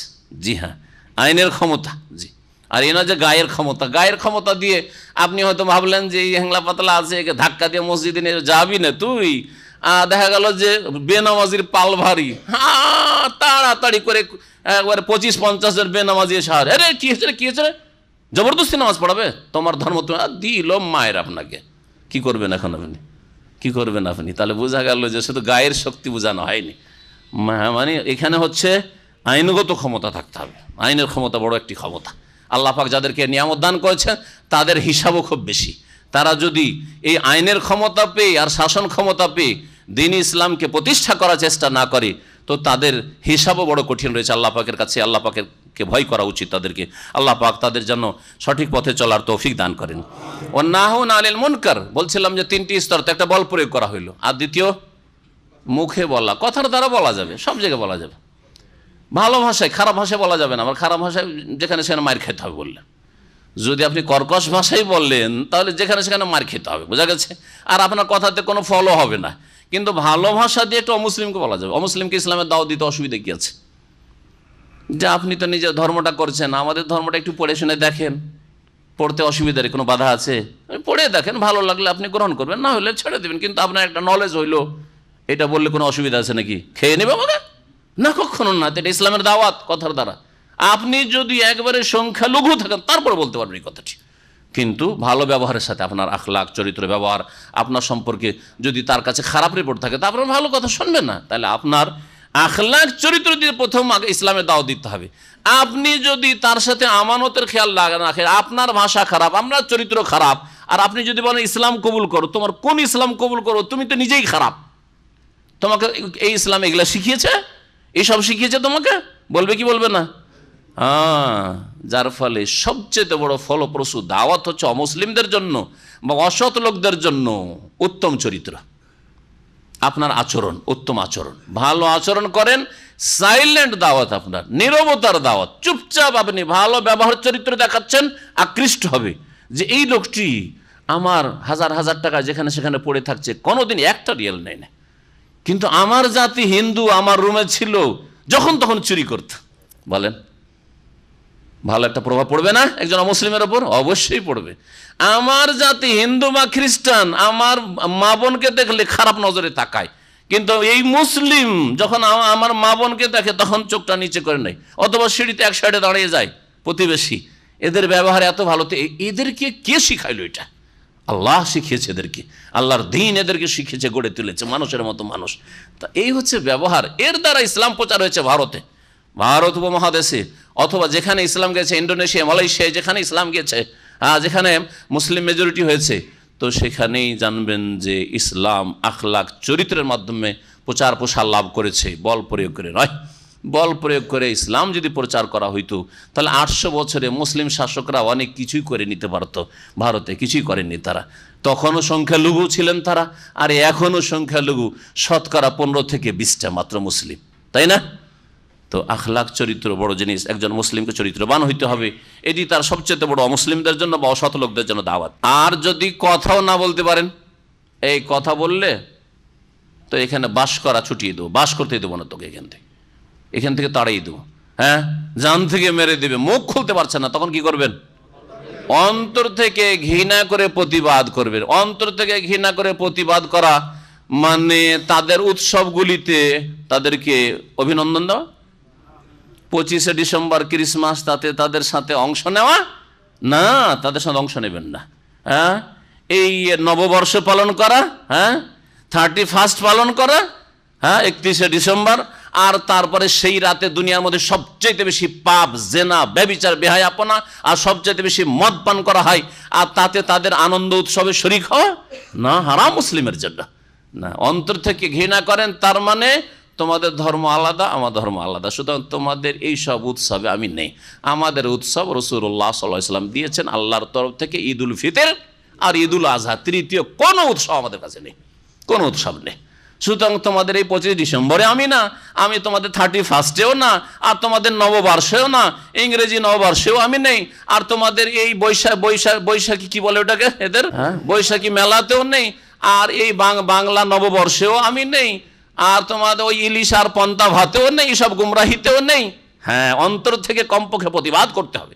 মুখে যদি না বলতে পারেন, কমপক্ষে অন্তর থেকে প্রতিবাদ করা মানে তাদের সাথে কোনো রকমের আপনার অংশ না থাকে, আর্থিক অংশ না থাকে, অভিনন্দনের, আর তাদেরকে ওয়েলকাম করা, আর তাদের এই সব বাতিল উৎসবের ওপর খুশি প্রকাশ করা, তার মানে তাদের সমর্থন করা। আপনি তাদের সাপোর্টার, তাহলে আপনি আল্লাহর কাছে জবাব দিতে হবে যে আপনি তাদের সমর্থন করেছেন, বাতিলের, কুফরির সমর্থন করেছেন তাদের। আল্লাহ পাক যেন বুঝার তৌফিক দান করেন। সুতরাং মুসলিমদেরকে জীবনের প্রতিটি ক্ষেত্রে নবী করিম সাল্লাল্লাহু আলাইহি সাল্লাম কাফেরদের ধর্মীয় আচার অনুষ্ঠানের বিরোধিতা করার নির্দেশ দিয়েছেন। তাদের কোনো অনুষ্ঠানে সামান্যতম কোনো অংশ নেওয়া জায়েজ নয়। অন্তর থেকে ঘৃণা করার সর্বনিম্ন স্তর হচ্ছে যে তাদের এইসব উৎসবকে বর্জন করবেন। তাদের উৎসবের খাদ্য পানি আর কিছু যদি দেয় তাহলে সেটা অন্য কাউকে দিয়ে দেবেন, যদি নিতে বাধ্য হন। তাহলে প্রথম কথা আসল হচ্ছে নেবেন না। আসল হচ্ছে যে আপনি বলবেন যে ভাই এটা আমার জন্য জায়েজ নয়, আমার নেওয়া চলবে না। এটা যেখানে আপনি দেখছেন যে এই কথা বললে আমার কোনো অসুবিধা, জানমালের কোনো অসুবিধা নেই, তাহলে আপনি এটাই বলবেন। যদি এটা বলতে না পারেন, জানমালের আমার ক্ষয়ক্ষতি আছে, আমার পরিবারের ক্ষয়ক্ষতি আছে, আমাকে এখান থেকে উৎখাত করে দিবে, তাহলে আপনি নিয়ে অন্য যারা দুর্গত অভাবী তাদেরকে মুক্ত হওয়ার জন্য দিয়ে দেন, অথবা নষ্ট করে দেন, কিন্তু আপনার জন্য এইসব ব্যবহার করা আর ওই সব আপনার কি করা, খাওয়া জায়েজ নয়। আল্লাহ পাক যেন বুঝার তৌফিক দান করেন। তাহলে ভালো কাজে নির্দেশ দেবে যারা আল্লাহর সাথে জান্নাতের ব্যবসা করেছে, ওয়ান্নাহুনা আনিল মুনকার, আর অন্যায় কাজে বাধা দেবে, ওয়াল হাফিজুনা লিহুদুদিল্লাহ, এবং আল্লাহ পাকের সীমারেখা, আল্লাহ পাকের যে নির্ধারিত সীমারেখা রয়েছে তার সুরক্ষা করবে, হেফাজত করবে। আল্লাহ পাকের সীমানা এর আগে বুঝিয়েছি। আল্লাহ পাকের সীমানা, টেবিলটা আল্লাহ পাকের সীমানা। টেবিলের নিচে যদি আপনি নেমে যান, আছাড় খেয়ে পড়বেন না? টেবিলের নিচে হচ্ছে হারাম জিনিসগুলো ওইদিকে, আর এখানে হালাল। এর মধ্যে ফরজ আছে, ওয়াজিব আছে, সুন্নত আছে, মুস্তাহাব আছে, হালাল আছে, জায়েজ আছে, এগুলি করেন আপনি, এইখানেই ঘোরাফেরা করেন, এর বাইরে যাবেন না। বাংলাদেশ একটি বড় দেশ, বাংলাদেশের ভিতরে থাকেন, বর্ডার পার করে গেলে একদিকে হয়তো বর্মা ঢুকবেন, না হয় আপনি ত্রিপুরায় ঢুকবেন, আর না হয় আসামে ঢুকবেন, আর না হয় পশ্চিমবঙ্গে ঢুকবেন, অন্য দেশে ঢুকবেন, আসামি হবেন না? মানুষের তৈরি করা বর্ডারে যদি আপনি অপরাধী হয়ে যান, অথচ মানুষের তৈরি করা বর্ডার এগুলো, ঠিক কিনা? মানুষের তৈরি করা বর্ডারে যদি তাদের পানিশমেন্ট দেওয়ার অধিকার থাকে, তো আল্লাহ পাক রব্বুল আলামিন যিনি আপনার সৃষ্টিকর্তা, তার যে সীমানা রয়েছে, সীমানা ক্রস করে যাবেন, শাস্তি দেওয়ার অধিকার নেই? অবশ্যই, অবশ্যই। আল্লাহর জমিনে, আল্লাহর খেয়ে, আল্লাহ পাকের নিয়ামত নিয়ে, আল্লাহ পাকের জান, আল্লাহ পাকের শ্বাস প্রশ্বাস, আল্লাহ পাকের দেওয়া রূপ, সবকিছু আল্লাহর। আর আপনি আল্লাহ পাকের সীমানা পার করে যাবেন, আল্লাহ পাক আপনাকে শাস্তি দেবেন না? অবশ্যই শাস্তি পাবেন আপনি। 9টি গুণ হয়ে গেল না? ওয়াবাশশিরিল মুমিনিন, এরাই হচ্ছে সত্যিকার মুমিন। হে নবী, এই সব মুমিনদেরকে সুসংবাদ দিয়ে দাও জান্নাতের, যে তোমাদের জন্য জান্নাত রয়েছে। মা কানা লিন নবী ওয়াল্লাযীনা আমানু আন ইস্তাগফিরু লিল মুশরিকিনা ওয়ালাউ কানু উলি কুরবা মিন বাদি মা তাবায়্যানা লাহুম আন্নাহুম আসহাবুল জাহিম। এই আয়াতের শানে নজুল রয়েছে। শানে নজুল শোনেন এই আয়াত। নবী করিম সাল্লাল্লাহু আলাইহি সাল্লামের চাচা একজন ছিলেন আবু তালেব, জানেন না? আবু তালেব নবী সাল্লাল্লাহু আলাইহি ওয়াসাল্লাম হিতাকাঙ্ক্ষী ছিলেন না কট্টর দুশমন ছিলেন? হিতাকাঙ্ক্ষী, পার্থিব দিক থেকে হিতাকাঙ্ক্ষী ছিলেন। দ্বীন ইসলাম কবুল করেছিলেন না করেন নাই? করেন নাই। কিন্তু নবী সাল্লাল্লাহু আলাইহি ওয়াসাল্লামের খুব হিতাকাঙ্ক্ষী ছিলেন, জানে প্রাণে নবী সাল্লাল্লাহু আলাইহি ওয়াসাল্লামের যাতে করে কোনো কেউ ক্ষয়ক্ষতি না করতে পারে, নবী সাল্লাল্লাহু আলাইহি ওয়াসাল্লামকে একটা মন্দ কথা কেউ বলতে যেন সাহস না করে, এই তার আপ্রাণ চেষ্টা ছিল সারা জীবন। কিন্তু আল্লাহ হেদায়েত নসিব করেনি, আল্লাহ পাকের হিকমত রয়েছে। চেষ্টা সে করেনি, আল্লাহ তৌফিকও দেননি। চেষ্টা করলে তৌফিক হয়, এই বিষয়ে সে চেষ্টা করেনি। কিন্তু চাচা ভাতিজা হিসাবে ভাতিজার মায়া করেছে, আর ভাতিজার সে জানে প্রাণে যতটুকু পারে ভালো করার চেষ্টা করেছে। সুতরাং তাকে সবচেয়ে হালকা আযাব জাহান্নামে দেওয়া হবে। পায়ে একটা স্যান্ডেল দেওয়া হবে জাহান্নামের আগুনের, পায়ের তলাতে আগুন থাকবে। ওয়াল্লাহু নালানি হাদিসে রয়েছে, দুটো স্যান্ডেল থাকবে, পায়ের তলাতে স্যান্ডেল থাকে, ওপরে জুতার মতো ঢাকা নেই, নাল মানে স্যান্ডেল। হ্যাঁ, আর ওই দুটো আগুনের স্যান্ডেল যে তাকে পরিয়ে দেওয়া হবে, আর তার গায়ে এগুলো তো আগুন নেই, এগুলো আগুনে ঢাকা নয়। অন্যরা তো জাহান্নামে পুরোটাই ডুবে জ্বলবে, কিন্তু একে পায়ের তলায় শুধু ওই জাহান্নামের আগুনের দুটো স্যান্ডেল দেওয়া হবে। ইয়াগলি মিনহুমা দেমাগহু, যেই দুটো স্যান্ডেলের কারণে তার যে দেমাগে মগজ রয়েছে, মগজ টকবক করে ফুটবে। হাঁড়িতে যেমন ভাত ফুটে, যেমন ডাল ফুটে, হ্যাঁ, ওই রকম ফুটা ফুটবে। সুবহানাল্লাহ, এ হচ্ছে জাহান্নামের আযাব, সবচেয়ে হালকা আযাব হচ্ছে। জি, এই আবু তালেব যতদিন বেঁচে ছিলেন ততদিন নবী করিম সাল্লাল্লাহু আলাইহি সাল্লামের গায়ে কেউ হাত দিতে পারেনি, কেউ গায়ে হাত দিতে পারেনি। মক্কার কাফির উটের ভুঁড়ি চাপিয়ে দেওয়া হোক, আর নবী সাল্লাল্লাহু আলাইহি সাল্লামের গলাতে গামছা দিয়ে টিপে ধরা বা গলা টিপে ধরা হোক, এরকম কাজগুলি যেগুলি করেছে সব আবু তালেব ইন্তেকালের পরে। আবু তালেব বেঁচে থাকতে গায়ে হাত দেওয়ার কেউ সাহস করেনি। নবী সাল্লাল্লাহু আলাইহি সাল্লামের সাহাবায়ে কেরামদের জুলুম অত্যাচার করেছে আবু জাহাল বা অন্যান্য কাফের রাউত বা সাইবা রাবিয়ারা, কিন্তু নবীর পাশে আসার সাহস করেন না। রে, ওর চাচা মুরব্বী বেঁচে আছে, রিয়াকশন হইতে পারে, একটা রিয়াকশনের ভয়, আর একটা যে তার একটা মর্যাদাও ছিল যে আব্দুল মুত্তালিবের সম্ভ্রান্ত একটা ছেলে আবু তালেব। তো যার ফলে নবী সাল্লাল্লাহু আলাইহি সাল্লামের গায়ে হাত দেয়নি তারা। ইসলাম কবুল করলো না। তার ইসলাম না কবুল করার শেষ জামানার একটা ঘটনা হাদিসে শোনাই। হাদিস বুখারী মুসলিমে রয়েছে, মুসনাদ আহমদে রয়েছে। মুসাইয়িব, সাঈদ ইবনে মুসাইয়িব তার পিতা মুসাইয়িব থেকে বর্ণনা করছেন রাদিয়াল্লাহু আনহুম। হাজারাত আবা তালেবিনিল ওয়াফাত, আবু তালেবের মৃত্যুর মুহূর্ত ঘনিয়ে আসলো।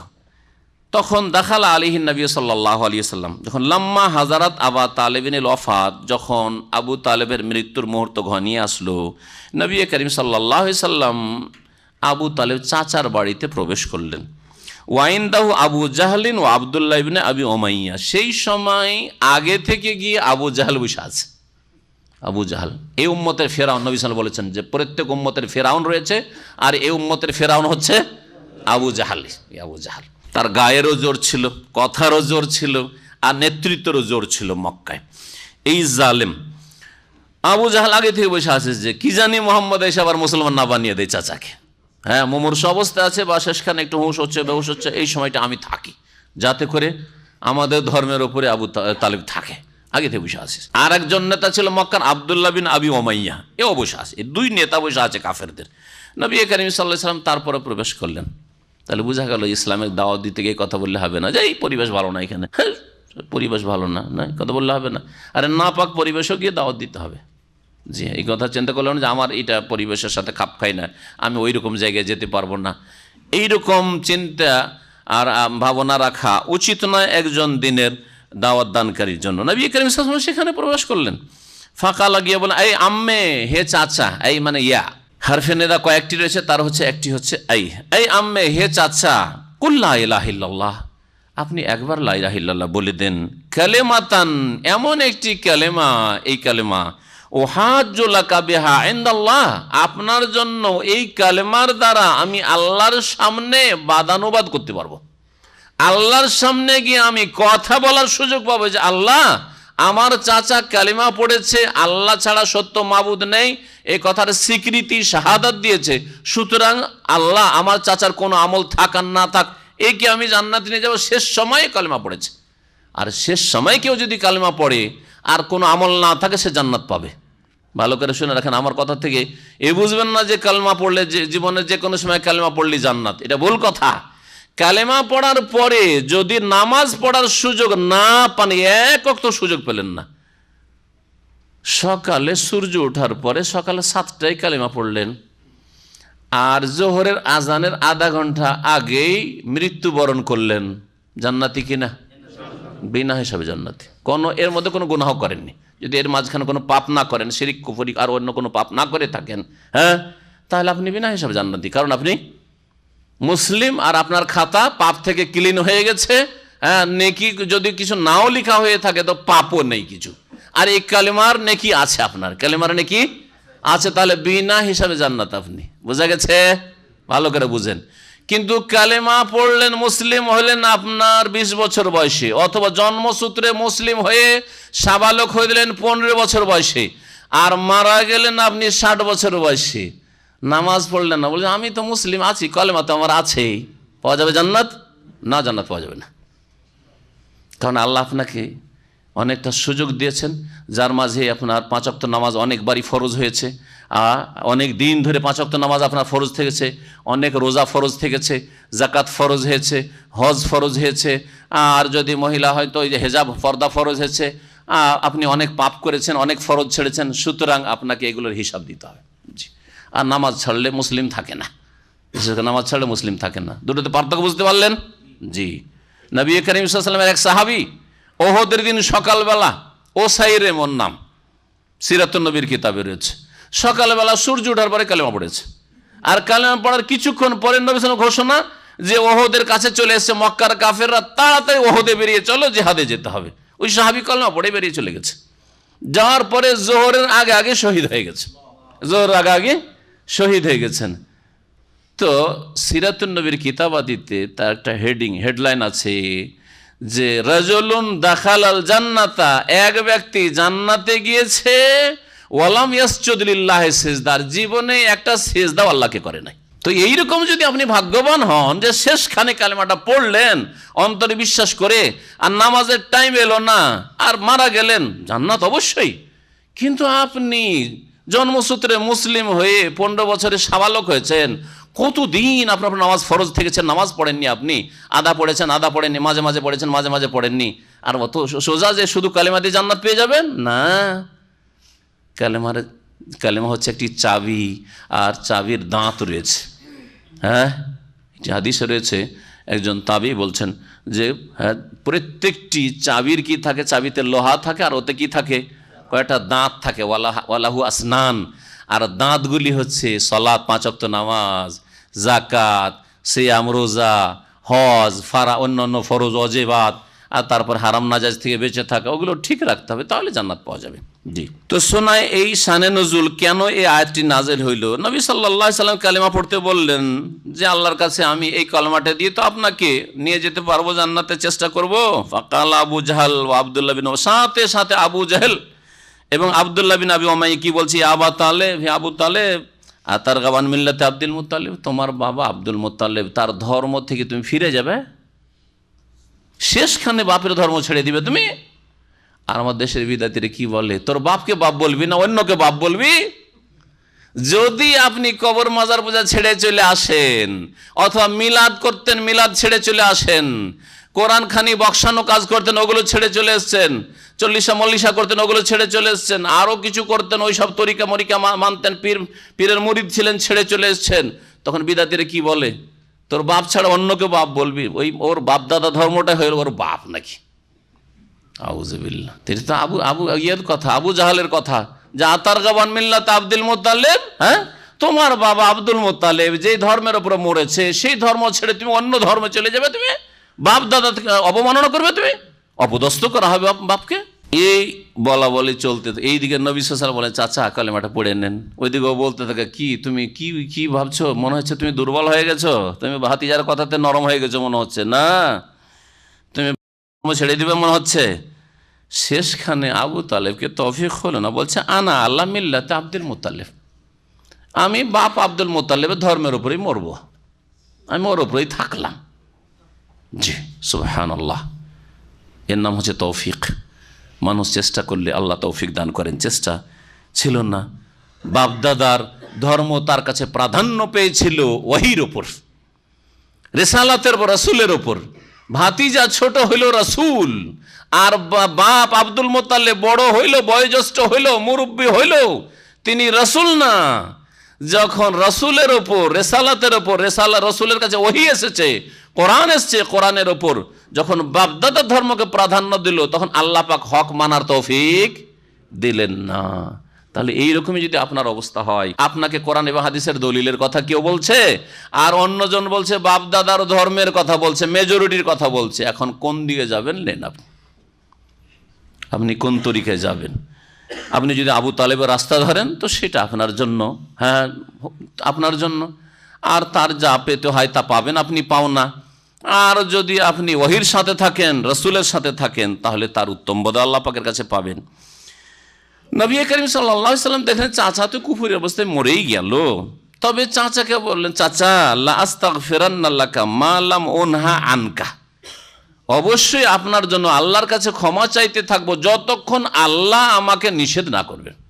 যতক্ষণ আল্লাহ নিষেধ না করেছেন, আপনি কুফরি অবস্থায় মারা গেলে কি হবে? আল্লাহর কাছে আমি চাইবো, আপনি কত দরদি, কত হিতাকাঙ্ক্ষী, কত যে আপনি আমার জন্য আপনি ব্যথায় ব্যথিত হয়েছেন আর আমার সাথ দিয়েছেন, আপনার জন্য আল্লাহর কাছে ক্ষমা চাইতেই থাকবো।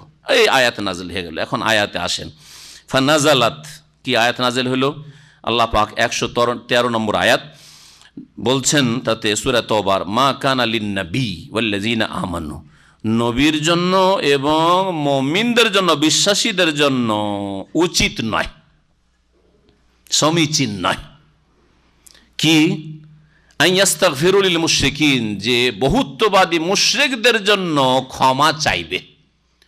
মুশরিকদের জন্য ক্ষমা চাওয়া নবীর জন্য উচিত নয়, আর মুমিন মুসলিমদের জন্য উচিত নয়। তাহলে এটা শুধু নবীর সাথে খাস না, কোন মুসলিমের জন্য জায়েজ নয় যে কোন মুশরিকের জন্য কি করবে, মরে যাওয়ার পরে, বেঁচে থাকাকালীন দোয়া করতে পারে হেদায়েতের, কিন্তু মরে গেল কুফর অবস্থায়, তারপরে ক্ষমা চাইবেন আল্লাহ পাকের কাছে, এটা জায়েজ নয়।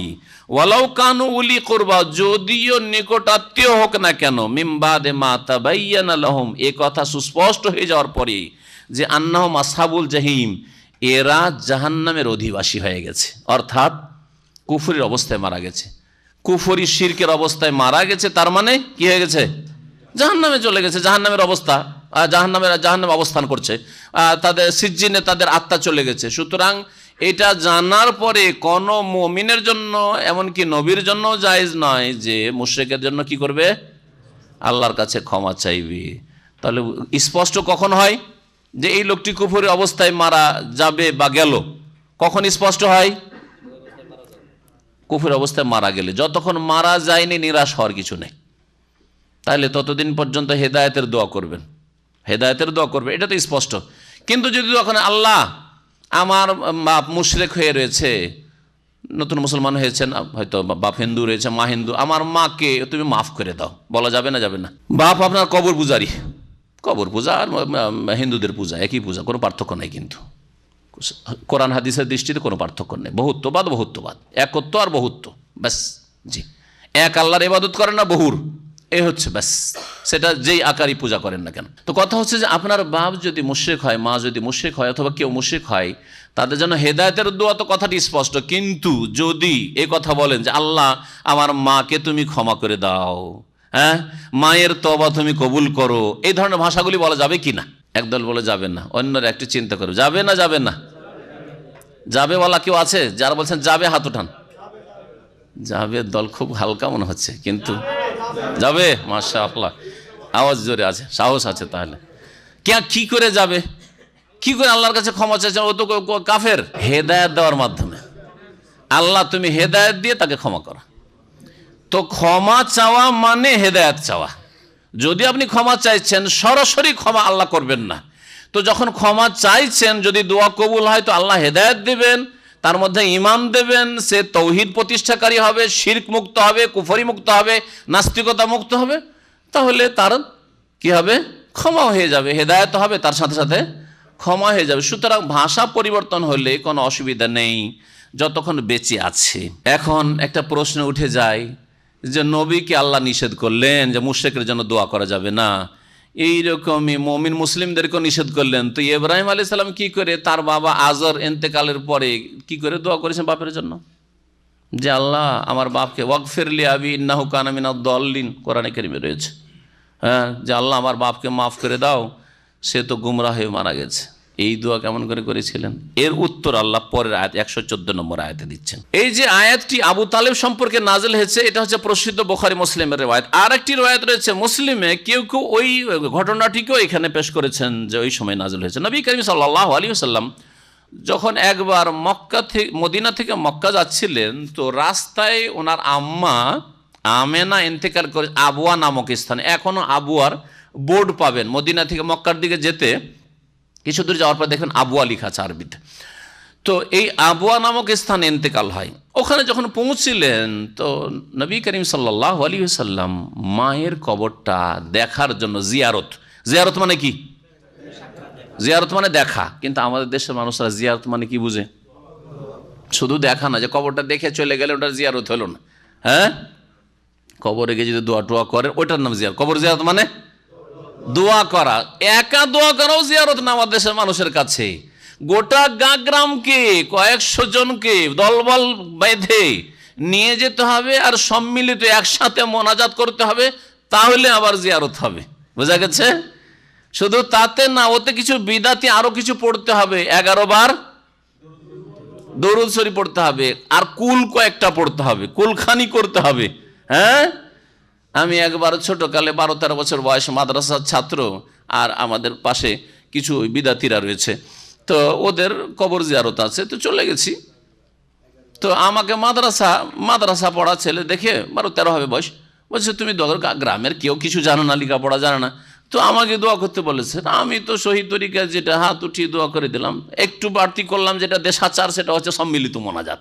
সম্মিলিত মোনাজাতের বিধাত আমাদের দেশে আহলে হাদিসরাও করতো আগে, এখন 50-50 ছেড়েছে কিছু। এখন আল্লাহ পাক কিছু লোককে হেদায়েত করেনি, বাকিগুলোকে আল্লাহ যেন হেদায়েত দান করে।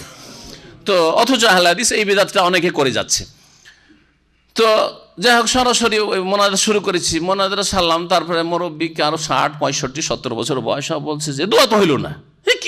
কি দোয়া করলো? দোয়া হইল না। হ্যাঁ, দুরূদ শরীফ পড়লো না 11 বার, কুল পড়লো না, কিছুই পড়লো না, ফাতিহা পড়লো না, দোয়া হইল না। ওই একবার ওদের বিদাতি দের সাথে একবার ওই সম্মুখীন হয়েছি। তো কথা হচ্ছে যে এই সব হচ্ছে কি, সামান্য একটু হয়তো ইয়ে আছে আপনার, কি বলছে, সুটকি আছে, আর ওতে মরিচ বেশি, হ্যাঁ, আর লবণ বেশি, আর কত কি পেঁয়াজ দিয়েছে, আর কত কি ঢুকিয়ে একটা কি বানিয়েছে, ভর্তা বানিয়েছে। তা আমাদের দেশের ধর্মটা হয়ে গেছে কি, ভর্তার মতো হয়ে গেছে। ভর্তা, মরিচ মশলাই বেশি, হ্যাঁ, মশলাই বেশি, আর আসল জিনিসটি যেটাতে ভিটামিন আছে ওটা খুবই কম। তো এইরকম হয়েছে আমাদের দেশের ধর্মের অবস্থা। কবর জিয়ারতি বলেন আর অন্যান্য বিষয়গুলি বলেন, জিকিরি বলেন, বেদাতি জিকিরি বেশি। হ্যাঁ, 2 আনায় 1 আনা আসল জিকির আছে, আর বাকি 15 আনায় হচ্ছে বেদাতি জিকির। দুরুদ পড়ার ক্ষেত্রে 15 আনায় বেদাতি দুরুদ, দুরুদের তাজ, দুরুদ অমুক তমুক, আর ওজিফা মানে বেদাতি দুরুদ, সবগুলো বেদাত, আর ওজিফা মানে বেদাতি ওজিফা। এই হচ্ছে আমাদের দেশের অধিকাংশ ধর্মকর্মের অবস্থা। নবী করিম সাল্লাল্লাহু আলাইহি ওয়াসাল্লাম বলছেন, সহিহ মুসলিম হাদিস রয়েছে যে ইস্তাজানতু রাব্বি আন আযুরা কবরা উম্মি, আমি আল্লাহর কাছে অনুমতি চাইলাম যে আমার মায়ের কবরটা জিয়ারত করব, মানে দেখবো, ভিজিট করবো। জিয়ারা মানে ভিজিট, এখানে ভিজিট ভিসাকে কি বলে? জিয়ারা ভিসা বলছে। আন আযুরা কবরা উম্মি, আমার মায়ের কবরটা ভিজিট করবো, দেখবো একটু। ফাওয়াজান আলী, আল্লাহ অনুমতি, ঠিক আছে দেখো। সুম্মা ইস্তাজানতু রাব্বি, তারপর আমার রবের কাছে একটু অনুমতি চাইলাম, আন আস্তাগফিরাল্লাহ, তার জন্য ক্ষমা চাই। আল্লাহ আমার মাকে ক্ষমা করবে, তুমি ক্ষমা চাইতে চাই তোমার কাছে, আমি মার্জনা কামনা করি, আমার মায়ের জন্য এই দোয়া করব, তুমি এই দোয়া শুনবে।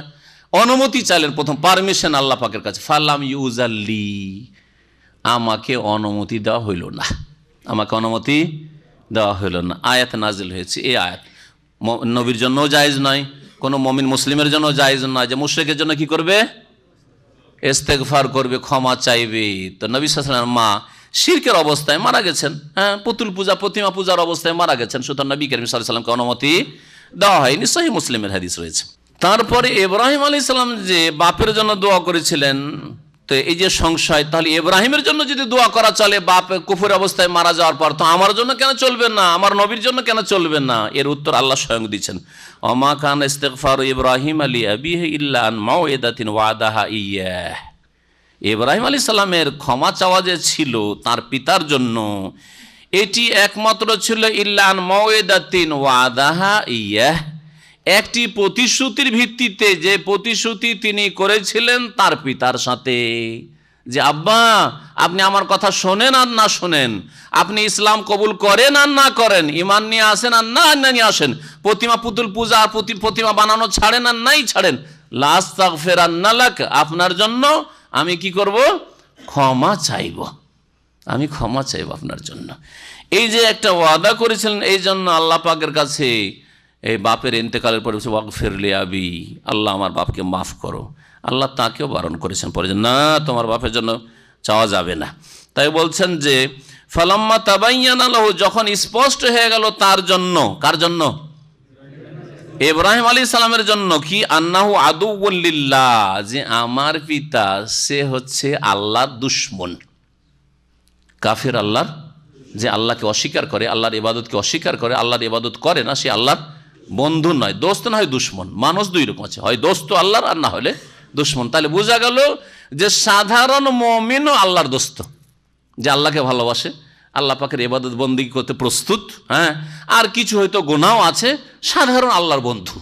এই জন্য ওলি মানে খাস লোক হইতে হবে, একবার স্পেশাল, এটা সংজ্ঞাই ভুল আসলে, হ্যাঁ, এই ব্যাখ্যাই ভুল আসলে। প্রত্যেক মুমিন মুসলিম আল্লাহ পাকের বন্ধু, সাধারণ বন্ধু। আর খাস বন্ধু হওয়ার জন্য আপনি চেষ্টা চালান, ফরজ ওয়াজিব সুন্দর করেন, আর নফল সুন্নত মুস্তাহাব বাড়ান, হারাম নাজায়েজ থেকে বাঁচুন, আর অপছন্দনীয় মাকরুহাত থেকে বাঁচুন, আর বেশি বেশি নফল ইবাদত বন্দেগী বাড়ান আপনি, আর আল্লাহ পাক রব্বুল আলমিনের সান্নিধ্য লাভের চেষ্টা করেন। বলছেন যে যখন তার জন্য স্পষ্ট হয়ে গেল যে তার পিতা হচ্ছে কে, আল্লাহর আদুউল লিল্লাহ, আল্লাহর দুশমন, তাবাররা মিনহু, তখন তিনি তার থেকে সম্পর্ক ছেদের ঘোষণা করলেন। আল্লাহ আমার কোনো সম্পর্ক নেই তাহলে, ওর সাথে কোনো সম্পর্ক নেই। জানতেন না যে কাফের অবস্থায়, কুফরি অবস্থায়, শিরকের অবস্থায় মারা গেলে দোয়া করা যাবে না, যখন আল্লাহ জানিয়ে দিলেন, আল্লাহ আর এর জন্য দোয়া করবো না কোনোদিন। ইন্না ইব্রাহিম আল্লাহ আউয়াহুন হালিম, নিঃসন্দেহে ইব্রাহিম আলাইহিস সালাম, লাম তাকিদ, আউয়াহ, আউয়াহুন মানে হচ্ছে কোমল হৃদয়, কোমল, কোমল মানে কি, কোমল মানে হচ্ছে নরম, আর কমল মানে, হ্যাঁ, পদ্মফুল, মাশাআল্লাহ জানছেন তাহলে। কমল মানে হচ্ছে পদ্মফুল, কিন্তু কোমল, কোমল মানে হচ্ছে নরম, হ্যাঁ, কোমলমতি। তো ইব্রাহিম আলাইহিস সালাম কোমল হৃদয়ের ছিলেন, নরম হৃদয়ের ছিলেন, হ্যাঁ, নরম অন্তরের লোক ছিলেন। আর হালিমুন, তিনি বড়ই সহনশীল ছিলেন, বড়ই ধৈর্যশীল, সহনশীল ছিলেন তিনি। ওমা কান আল্লাহু লিইউদিল্লা কওমান বাদা ইয হাদাহুম হাত্তা ইউবাইয়িনা লাহুম মা ইয়াত্তাকুন, ইন্নাল্লাহা বিকুল্লি শাইইন আলিম। এই আয়াতে বলা হচ্ছে ওই সাহাবায়ে কেরামদের সম্পর্কে, যারা জানতো না বলে বাপ মা শিরকের অবস্থায় মারা গেছে, ওদের জন্য দোয়া করতো। সাহাবায়ে কেরাম অনেকে মুহাজিরিন আনসার, বাপ মা শিরক কুফরের অবস্থায় মারা গেছে, ওদের জন্য ওরা দোয়া করতেন সাহাবায়ে কেরামরা। এই মাসলা জানা ছিল না যে দোয়া করা যাবে না মুশরিক কাফেরের জন্য। তাদের তখন সংশয় হইতে লাগলো, আর পেরেশান হয়ে গেলেন যে আল্লাহ তো নাফরমানি করে ফেললাম, আল্লাহ নবীকে নিষেধ করেছেন চাচার জন্য দোয়া করতে, তাহলে আমাদের জন্য তো জায়েজ না, আর মুমিনদের জন্য নিষেধ, তাহলে আমরা তো বড় অন্যায় করে ফেলেছি। তো আল্লাহ কিয়ামতের দিন ধরবেন যে এত তোর আত্মীয় স্বজন কাফের মুশরিকের জন্য দোয়া করেছিস, জবাব দে। তো কি জবাব দিব আল্লাহর কাছে? তো জাহান্নামে চলে যেতে হবে। এই ভয় বড়ই অন্তরে তাদের আসলো সাহাবায়ে কেরামদের। তখন আল্লাহ পাক তাদের অন্তরের ভয়কে দূর করছেন। দেখো, আল্লাহ যতক্ষণ তোমাদের না জানিয়ে দিয়েছেন ততক্ষণ পাকড়াও করবেন না। সতর্ক সাবধান করে দেওয়ার পরে যদি অন্যায় কাজ করো তাহলে আল্লাহ পাকড়াও করবেন। বলছেন ওমা কান আল্লাহু লিইউদিল্লা কওমান। আর তাদের এই ধারণা হয়েছিল সাহাবায়ে কেরামদের, তাহলে তো আমরা গুমরাহ হয়ে গেছি, কারণ কাফের মুশরিকদের জন্য দোয়া করেছি, মাগফিরাতের মার্জনা কামনা করেছি, তার মানে তো আমরা গুমরাহ। তো এই জন্য আল্লাহ বলছেন যে ওমা কান আল্লাহু লিইউদিল্লা কওমান, আল্লাহ পাক এমন সত্তা নন যে কোনো জাতিকে পথভ্রষ্ট করে দেবেন বাদাইজ হাদাহুম, তাদেরকে সঠিক পথ প্রদর্শনের পরে, হেদায়েত করার পরে, হাত্তা ইউবাইয়ানা লাহুম মা ইয়াত্তাকুন, যতক্ষণ পর্যন্ত তাদের জন্য বর্ণনা না করে দেন স্পষ্টভাবে যে কি থেকে তারা বাঁচবে, মা ইয়াত্তাকুন, যে কি থেকে বাঁচবে, কোন পাপগুলি থেকে বাঁচবে, কোনগুলি পাপ, কোনগুলি ভুল। হ্যাঁ, মুশরিক যদি মারা যায় শিরকের অবস্থায়, কুফরের অবস্থায়, তাহলে তাদের জন্য দোয়া করা যাবে না। যতক্ষণ আল্লাহ বর্ণনা না করে দিয়েছেন ততক্ষণ পর্যন্ত কোনো জাতিকে গোমরাহ বলে, পথভ্রষ্ট বলে আল্লাহ আখ্যায়িত করবেন না। ইন্নাল্লাহা বিকুল্লি শাইইন আলিম, নিঃসন্দেহে আল্লাহ পাক রব্বুল সবকিছু সম্পর্কে সর্বজ্ঞ, সবকিছুই জানেন। ইন্নাল্লাহা লাহু মুলকুস সামাওয়াতি ওয়াল আরদ, নিঃসন্দেহে আল্লাহ পাকের জন্য আসমান এবং জমিনের মালিকানা রয়েছে। ইহয়ি ওয়া ইউমীত, তিনি প্রাণ দান করেন এবং তিনি মৃত্যু দান করেন। হায়াত মওতের মালিক একমাত্র তিনি। আল্লাহ কি বলছেন? হায়াত মওতের মালিক কে? আল্লাহ। তাহলে ছেলে মেয়ে আবার মাজারে কি করে পাওয়া যায়? সুস্থতা আবার মাজারে রোগ কি করে ভালো হয়? হায়াত মওতের মালিক সব তো আল্লাহ। তাহলে এই তো বড় মুশরিকদের কাজ, যারা মনে করে যে কবর মাজারে ওলি আউলিয়া আমাদের ছেলে মেয়ে দিতে পারে। হায়াত মওতের মালিক একমাত্র আল্লাহ পাক রব্বুল আলামিন। ওমা লাকুম মিন দুনিল্লাহি মিন ওয়ালি ওয়ালা নাসিরা, তোমাদের জন্য আল্লাহ ছাড়া না কোনো বন্ধু রয়েছে, পৃষ্ঠপোষক রয়েছে, আর না কোনো সাহায্যকারী রয়েছে। লাকাদ তাবাল্লাহু আলান নবী ওয়াল মুহাজিরিন ওয়াল আনসার, নিঃসন্দেহে আল্লাহ রব্বুল আলামিন তওবা কবুল করেছেন। এই লাকাদ তাবাল্লাহু আলান নবী ওয়াল মুহাজিরিন ওয়াল আনসার আল্লাযীনা তাবাউ ফি সাআতিল উসরা, এখান থেকে তাবুক যুদ্ধের কথা আল্লাহ পাক রব্বুল আলামিন বর্ণনা করছেন। তাবুক যুদ্ধের কথা এর আগে থেকে আলোচনা হয়ে চলে আসছে, ঠিক না? তাবুক যুদ্ধে বের হওয়ার কথা, কিন্তু তাবুক যুদ্ধে যেই সব লোকেরা যায়নি তারা কয় রকম ছিল? একদল ছিল মুনাফিক। মুনাফিকরা মিছামিছি অজুহাত পেশ করে, কিছু লোক আগে অজুহাত পেশ করেছিল যে আমরা যেতে পারবো না কারণ আমাদের এরকম অসুবিধা আছে। আর কিছু লোক যায়নি, তারা নবী করিম সাল্লাল্লাহু আলাইহি ওয়াসাল্লাম যখন মদিনা ফিরে আসলেন তখন বিভিন্ন রকমের অজুহাত পেশ করে, ইয়া রাসূল আমার এই অসুবিধা ছিল, এই অসুবিধা ছিল, সেই অসুবিধা ছিল। নবী সাল্লাল্লাহু আলাইহি ওয়াসাল্লাম সবগুলিকে মাফ করে দেন, যাও আমি আর কিছু বলবো না তোমাদেরকে, বাকি তোমাদের ভিতরের অবস্থা আল্লাহর উপর ছেড়ে দিচ্ছি, তোমার ভিতরের অবস্থা আল্লাহর উপর ছেড়ে দিচ্ছি। সহিহ বুখারীতে লম্বা হাদিস আসছে, ইনশাআল্লাহ তো এই হাদিসটি বয়ান করব আমরা, যদি আজকে রাত্রে না হয় তো ইনশাআল্লাহ আগামী সপ্তাহে। ওই হাদিসে বিস্তারিত এই কথাগুলি রয়েছে। আর এক দল ছিলেন যারা মুমিন, কিন্তু যাবজাসি করে পিছিয়ে থেকে গিয়েছিলেন, আর যাওয়া হয়নি। কাজকাম একটু গুছিয়ে নি আর তারপরে বেরিয়ে যাব, সাত ধরে নেবো, যাওয়া হয়নি। তাদের এক দলের কথা এর আগে উল্লেখ করা হয়েছে গত সপ্তাহে। আবু লুবাবা আনসারী এবং তার কয়েকজন সাথী সঙ্গীরা ছিলেন, তারা নিজেরাকে নিয়ে এসে মসজিদ নববীতে বেঁধে দিয়েছিলেন, তাদেরও তওবা কবুল হলো। আর এক দল ছিলেন, তাদের সংখ্যা ছিল তিনজন। কাব বিন মালিক রাদিয়াল্লাহু আনহু, হেলাল বিন উমাইয়া, আর মুরারা ইবনে রাবি রাদিয়াল্লাহু তাআলা আনহু আজমাইন। এই তিনজন সাহাবী সবাই, মুনাফিকরা সব নিজের নিজের ওজর যখন পেশ করলো, কিছু মুনাফিকরাও বললো, আত্মীয় স্বজন বংশের লোকেরা বললো যে সবাই ওজর পেশ করে মুক্ত হয়ে গেল, নবী সবাইকে মাফ করে দিয়েছেন। কারণ তাবুক যুদ্ধে প্রত্যেক মদিনাবাসীর জন্য, মুমিন মুসলিমের জন্য, আনসারি হোক আর মুহাজির, বেরিয়ে যাওয়া ফরজ ছিল। এটা ফরজে আইন ছিল, ফরজে কিফায়া ছিল না। যার ফলে কোনো শরীয়তি ওজর না থাকলে যেতেই হইতো। তো কাবিরা গুনাহ করেছে, জানি নবী করিম সাল্লাল্লাহু আলাইহি ওয়াসাল্লামের কথা অমান্য করেছে, আল্লাহর হুকুম অমান্য করেছে, ফিরু, আল্লাহ বলেছেন সূরা তাওবাতে এই আয়াতগুলো তাফসীর হয়েছে। সবাই পরামর্শ দিতে বলছে যে কি বলে যাব, মিথ্যা কথা বলতে পারবো না। সবাই মিথ্যা কথা বলেছে, আমরা মিথ্যা কথা বলবো না। নবী করিম সাল্লাল্লাহু আলাইহি ওয়াসাল্লাম ডাকালেন যে কি হয়েছে, কেন যায়নি দেখি। নবী করিম সাল্লাল্লাহু আলাইহি ওয়াসাল্লামের সামনে হাজির হলেন, আর হাজির হয়ে যে কথাটি বলেছিলেন সেই অংশটুকু শুধু আজকে বলি, আর তারপরে ইনশাআল্লাহ লম্বা হাদিস, তার তওবা, তাদের তওবা, এই তিনজনের তওবা কবুলের ঘটনা। একটা 1.5 ঘন্টা হয়তো লাগবে, কি তারও বেশি লাগবে, আল্লাহ জানে। এই হাদিস রয়েছে, ইনশাআল্লাহ শোনাবো। বলছেন যে মুনাফিকরা সবাই এক এক করে আসলো, আর আসার পরে সব ওজর পেশ করতে লাগলো। নবী করিম সাল্লাল্লাহু আলাইহি ওয়াসাল্লাম তাদেরকে ক্ষমা করে দিলেন এবং ওয়ায়াকিলু সারাইর আল্লাহ, ভিতরের খবর, তোমাদের খবর আল্লাহ ভালো জানেন, আল্লাহকে সুপুর্দ করে দিলাম। হাত্তা জিতু, কাব বিন মালিক বলছেন আমি আসলাম, ফালাম্মা সাল্লাম তো আলাইহি, সবার আশা শেষ হয়ে, ওজোর পেশ করা শেষ হয়ে, মদিনায় এখন বাকি 3 জন অপরাধী যাদের ওজোর নবী সাল্লাল্লাহু আলাইহি ওয়াসাল্লাম জানতে পারেনি কেন গেল না এরা, আর 3 জনই খাঁটি সাহাবী, তারা মুনাফিক না, কেন যায়নি এরা?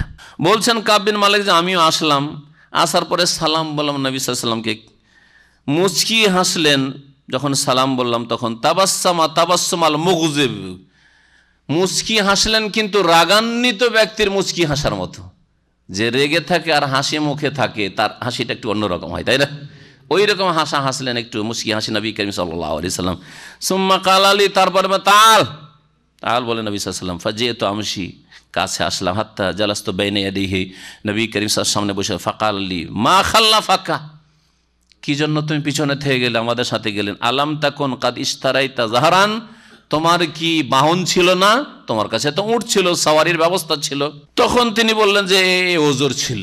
নবী করিম সাল্লাল্লাহু আলাইহি সাল্লাম বললেন, শুনে সত্য কথা একবারে বলে দিলেন, একেবারে যে যাবো যাচ্ছি করতে করতে পিছিয়ে গেলাম, আর যাওয়া হলো না, ইয়া রাসূলুল্লাহ আমাদের আর শারীরিক বা পারিবারিক কোনো ওজোর ছিল না। নবী করিম সাল্লাল্লাহু আলাইহি ওয়াসাল্লাম বললেন, ফাকাল রাসূলুল্লাহ আম্মা হাযা ফাকাদ সাদাক, এই কাব বিন মালিক আর এই 2 সঙ্গী যে তার 3 জন, এরা সত্য কথা বলেছে। কি বললেন নবী সাল্লাল্লাহু আলাইহি ওয়াসাল্লাম? মুনাফিকদের ব্যাপারে বলেননি যে এরা সত্য কথা বলেছে, ঠিক আছে তোমরা যখন ওজোর পেশ করছো আল্লাহ মালিক যাও, ছেড়ে দিলেন তোমাদেরকে, কিন্তু এদের সম্পর্কে বললেন নবী করিম সাল্লাল্লাহু আলাইহি ওয়াসাল্লাম যে সত্য কথা, ফাকুম, যাও, হাত্তা ইয়াকজি আল্লাহ ফিক, যতক্ষণ পর্যন্ত আল্লাহ আসমানের ওপর থেকে কোনো চূড়ান্ত ফয়সালা না করছেন। আল্লাহর সিদ্ধান্তের ওপর ছেড়ে দিলাম, আল্লাহ যেই দিন তওবা কবুল করবেন তোমাদের তওবা ছেড়ে দিলাম। 50 দিন পরে তওবা কবুল হয়েছিল তাদের। হাদিস শোনাবো। এই যে তওবা যখন কবুল হলো তখন এই আয়াত নাযিল হলো, যে আয়াত আমাদের সামনে রয়েছে 117 নম্বর আয়াত এবং 118 নম্বর আয়াত। বলছেন আল্লাহ পাক রব্বুল লাকাদ তাবাল্লাহু আলান নবী, নিঃসন্দেহে আল্লাহ পাক রব্বুল আলামিন তওবা কবুল করেছেন নবী করিম সাল্লাল্লাহু আলাইহি সাল্লামের। নবী সাল্লাল্লাহু আলাইহি সাল্লামের কথা তার সম্মানার্থে উল্লেখ করা হয়েছে। নবী তো গিয়েছেন জিহাদে, কিন্তু যারা যায়নি, ভুল করেছিল যাবোযাচি করে, তাদের কথা উল্লেখ করার আগে নবী করিম সাল্লাল্লাহু আলাইহি সাল্লামের কথা উল্লেখ করা হয়েছে। তারপরে ওয়াল মুহাজিরিন, মুহাজিরিন যারা গিয়েছে তাদেরও তওবার প্রয়োজন রয়েছে, তাদেরও আল্লাহকে রাজি করার প্রয়োজন রয়েছে। তো আল্লাহ পাক তাদের সম্মানার্থে নবী সাল্লাল্লাহু আলাইহি ওয়াসাল্লামের কথা প্রথম উল্লেখ করেছেন, তারপরে মুহাজিরিনদের কথা যারা হিজরত করে এসেছেন মক্কা থেকে মদিনা, তারা জিহাদে অংশ নিল, তাদের তওবা আল্লাহ কবুল করেছেন। ওয়াল আনসার, আর আনসারীদেরও আল্লাহ তওবা কবুল করেছেন, যারা জিহাদে গেছেন তাদের কথা উল্লেখ করার পরে ওই 3 জনের কথা পরের আয়াতে 118 নম্বর আয়াতে বিশেষ করে 3 জনের কথা উল্লেখ করে বলেছেন, আল্লাযীনা তাবাউ ফি সাআতিল উসরা, যারা নবী সাল্লাল্লাহু আলাইহি সাল্লামের অনুসরণ করেছিল, মানে নবীর কথা মেনেছিল, ফি সাআতিল উসরা, সংকটের মুহূর্তে। সাআতুন মানে মুহূর্ত, আর উসরাতুন মানে সংকট। এত সংকট ছিল সুবহানাল্লাহ, যে সেই সময় খাদ্য পানির কোনো ব্যবস্থা ছিল না। নবী সাল্লাল্লাহু আলাইহি সাল্লামের যারা অনুসরণ করেছিল, মানে জিহাদের সাথে গিয়েছিল তাবুকের যুদ্ধে, মিন বাদে মা কাদা ইয়াজিগু কুলুবু ফারিকিম মিনহুম, তাদের একটি দলের অন্তর বাঁকা হয়ে যাওয়ার উপক্রমের পরে, একটি দল মুমিন, তারা মুনাফিক নয়, তাদের অন্তর বাঁকা হইতে শুরু করেছিল যে না হয় যাব না, এত কষ্টে কি করে যাব, এই রকমের উপক্রম হয়েছিল। তারপরেও সাহাবাই কেরামগণ, মুহাজিরিন, আনসার যারা কিছু দ্বিধাগ্রস্ত ছিলেন তারাও অংশ নিয়েছিলেন। একমাত্র এই 3 জন মুমিন আর আবু লুবাবার দল কয়েকজন, 8-9 জন, আর বাকি মুনাফিকরা তো অনেকে ছিল যারা যায়নি। সুম্মা তাবা আলাইহিম, আল্লাহ পাক অতঃপর আল্লাহ পাক তাদের তওবা কবুল করলেন। ইন্নাহু বিহিম রাউফুর রহিম, নিঃসন্দেহে আল্লাহ পাক রব্বুল আলামিন মুহাজিরিন, আনসার, নবী করিম সাল্লাল্লাহু আলাইহি সাল্লাম মুমিনদের সাথে রাউফুন, আল্লাহ পাক হচ্ছে রউফ মানে করুণাশীল, আর রহিম দয়াবান। তারপর আল্লাহ পাক বলছেন ওয়া আলা সালাসা, আর ওই 3 জনেরও তওবা আল্লাহ কবুল করলেন। দেখেন ওই 3 জনের কথা, যে 50 দিন পরে তওবা কবুল হলো তাদের, এই 3 জনের কথা আল্লাহ পাক উল্লেখ করেছেন 3 বলে, ওই 3 জনের আল্লাহ পাক তওবা কবুল করলেন। এখানে রয়েছে ওয়া তাবা আলা সালাসা, তাবা আলান নবী ওয়াল মুহাজিরিন ওয়াল আনসার ওয়া আলা সালাসা, ওই 3 জনেরও তওবা কবুল করলেন। আল্লাযীনা খুল্লিফু, যাদের তওবার বিষয়টিকে স্থগিত রাখা হয়েছিল, তাদের বিষয়ে সিদ্ধান্তকে স্থগিত রাখা হয়েছিল, যে আল্লাহ ফয়সালা করবে না, আমি কিছু ফয়সালা করলাম না তোমাদের। নবী সাল্লাল্লাহু আলাইহি ওয়াসাল্লাম বলেছেন। খুল্লুফুর একটি তফসির এটি, যে স্থগিত রাখা হয়েছিল। আর একটি অর্থ হচ্ছে আল্লাযিনা খুল্লুফু, যাদেরকে পিছনে ছেড়ে দেওয়া হয়েছিল, অর্থাৎ সাহাবীরা নবী সাল্লাল্লাহু আলাইহি ওয়াসাল্লামের সাথে চলে গেলেন আর এরা তিনজন পিছনে থেকে গেছিল। এখানেই তফসির শেষ করছি। ওয়া সাল্লাল্লাহু আলা নবিয়িনা মুহাম্মদ ওয়া আলা আলিহি ওয়া সাহবিহি আজমাইন।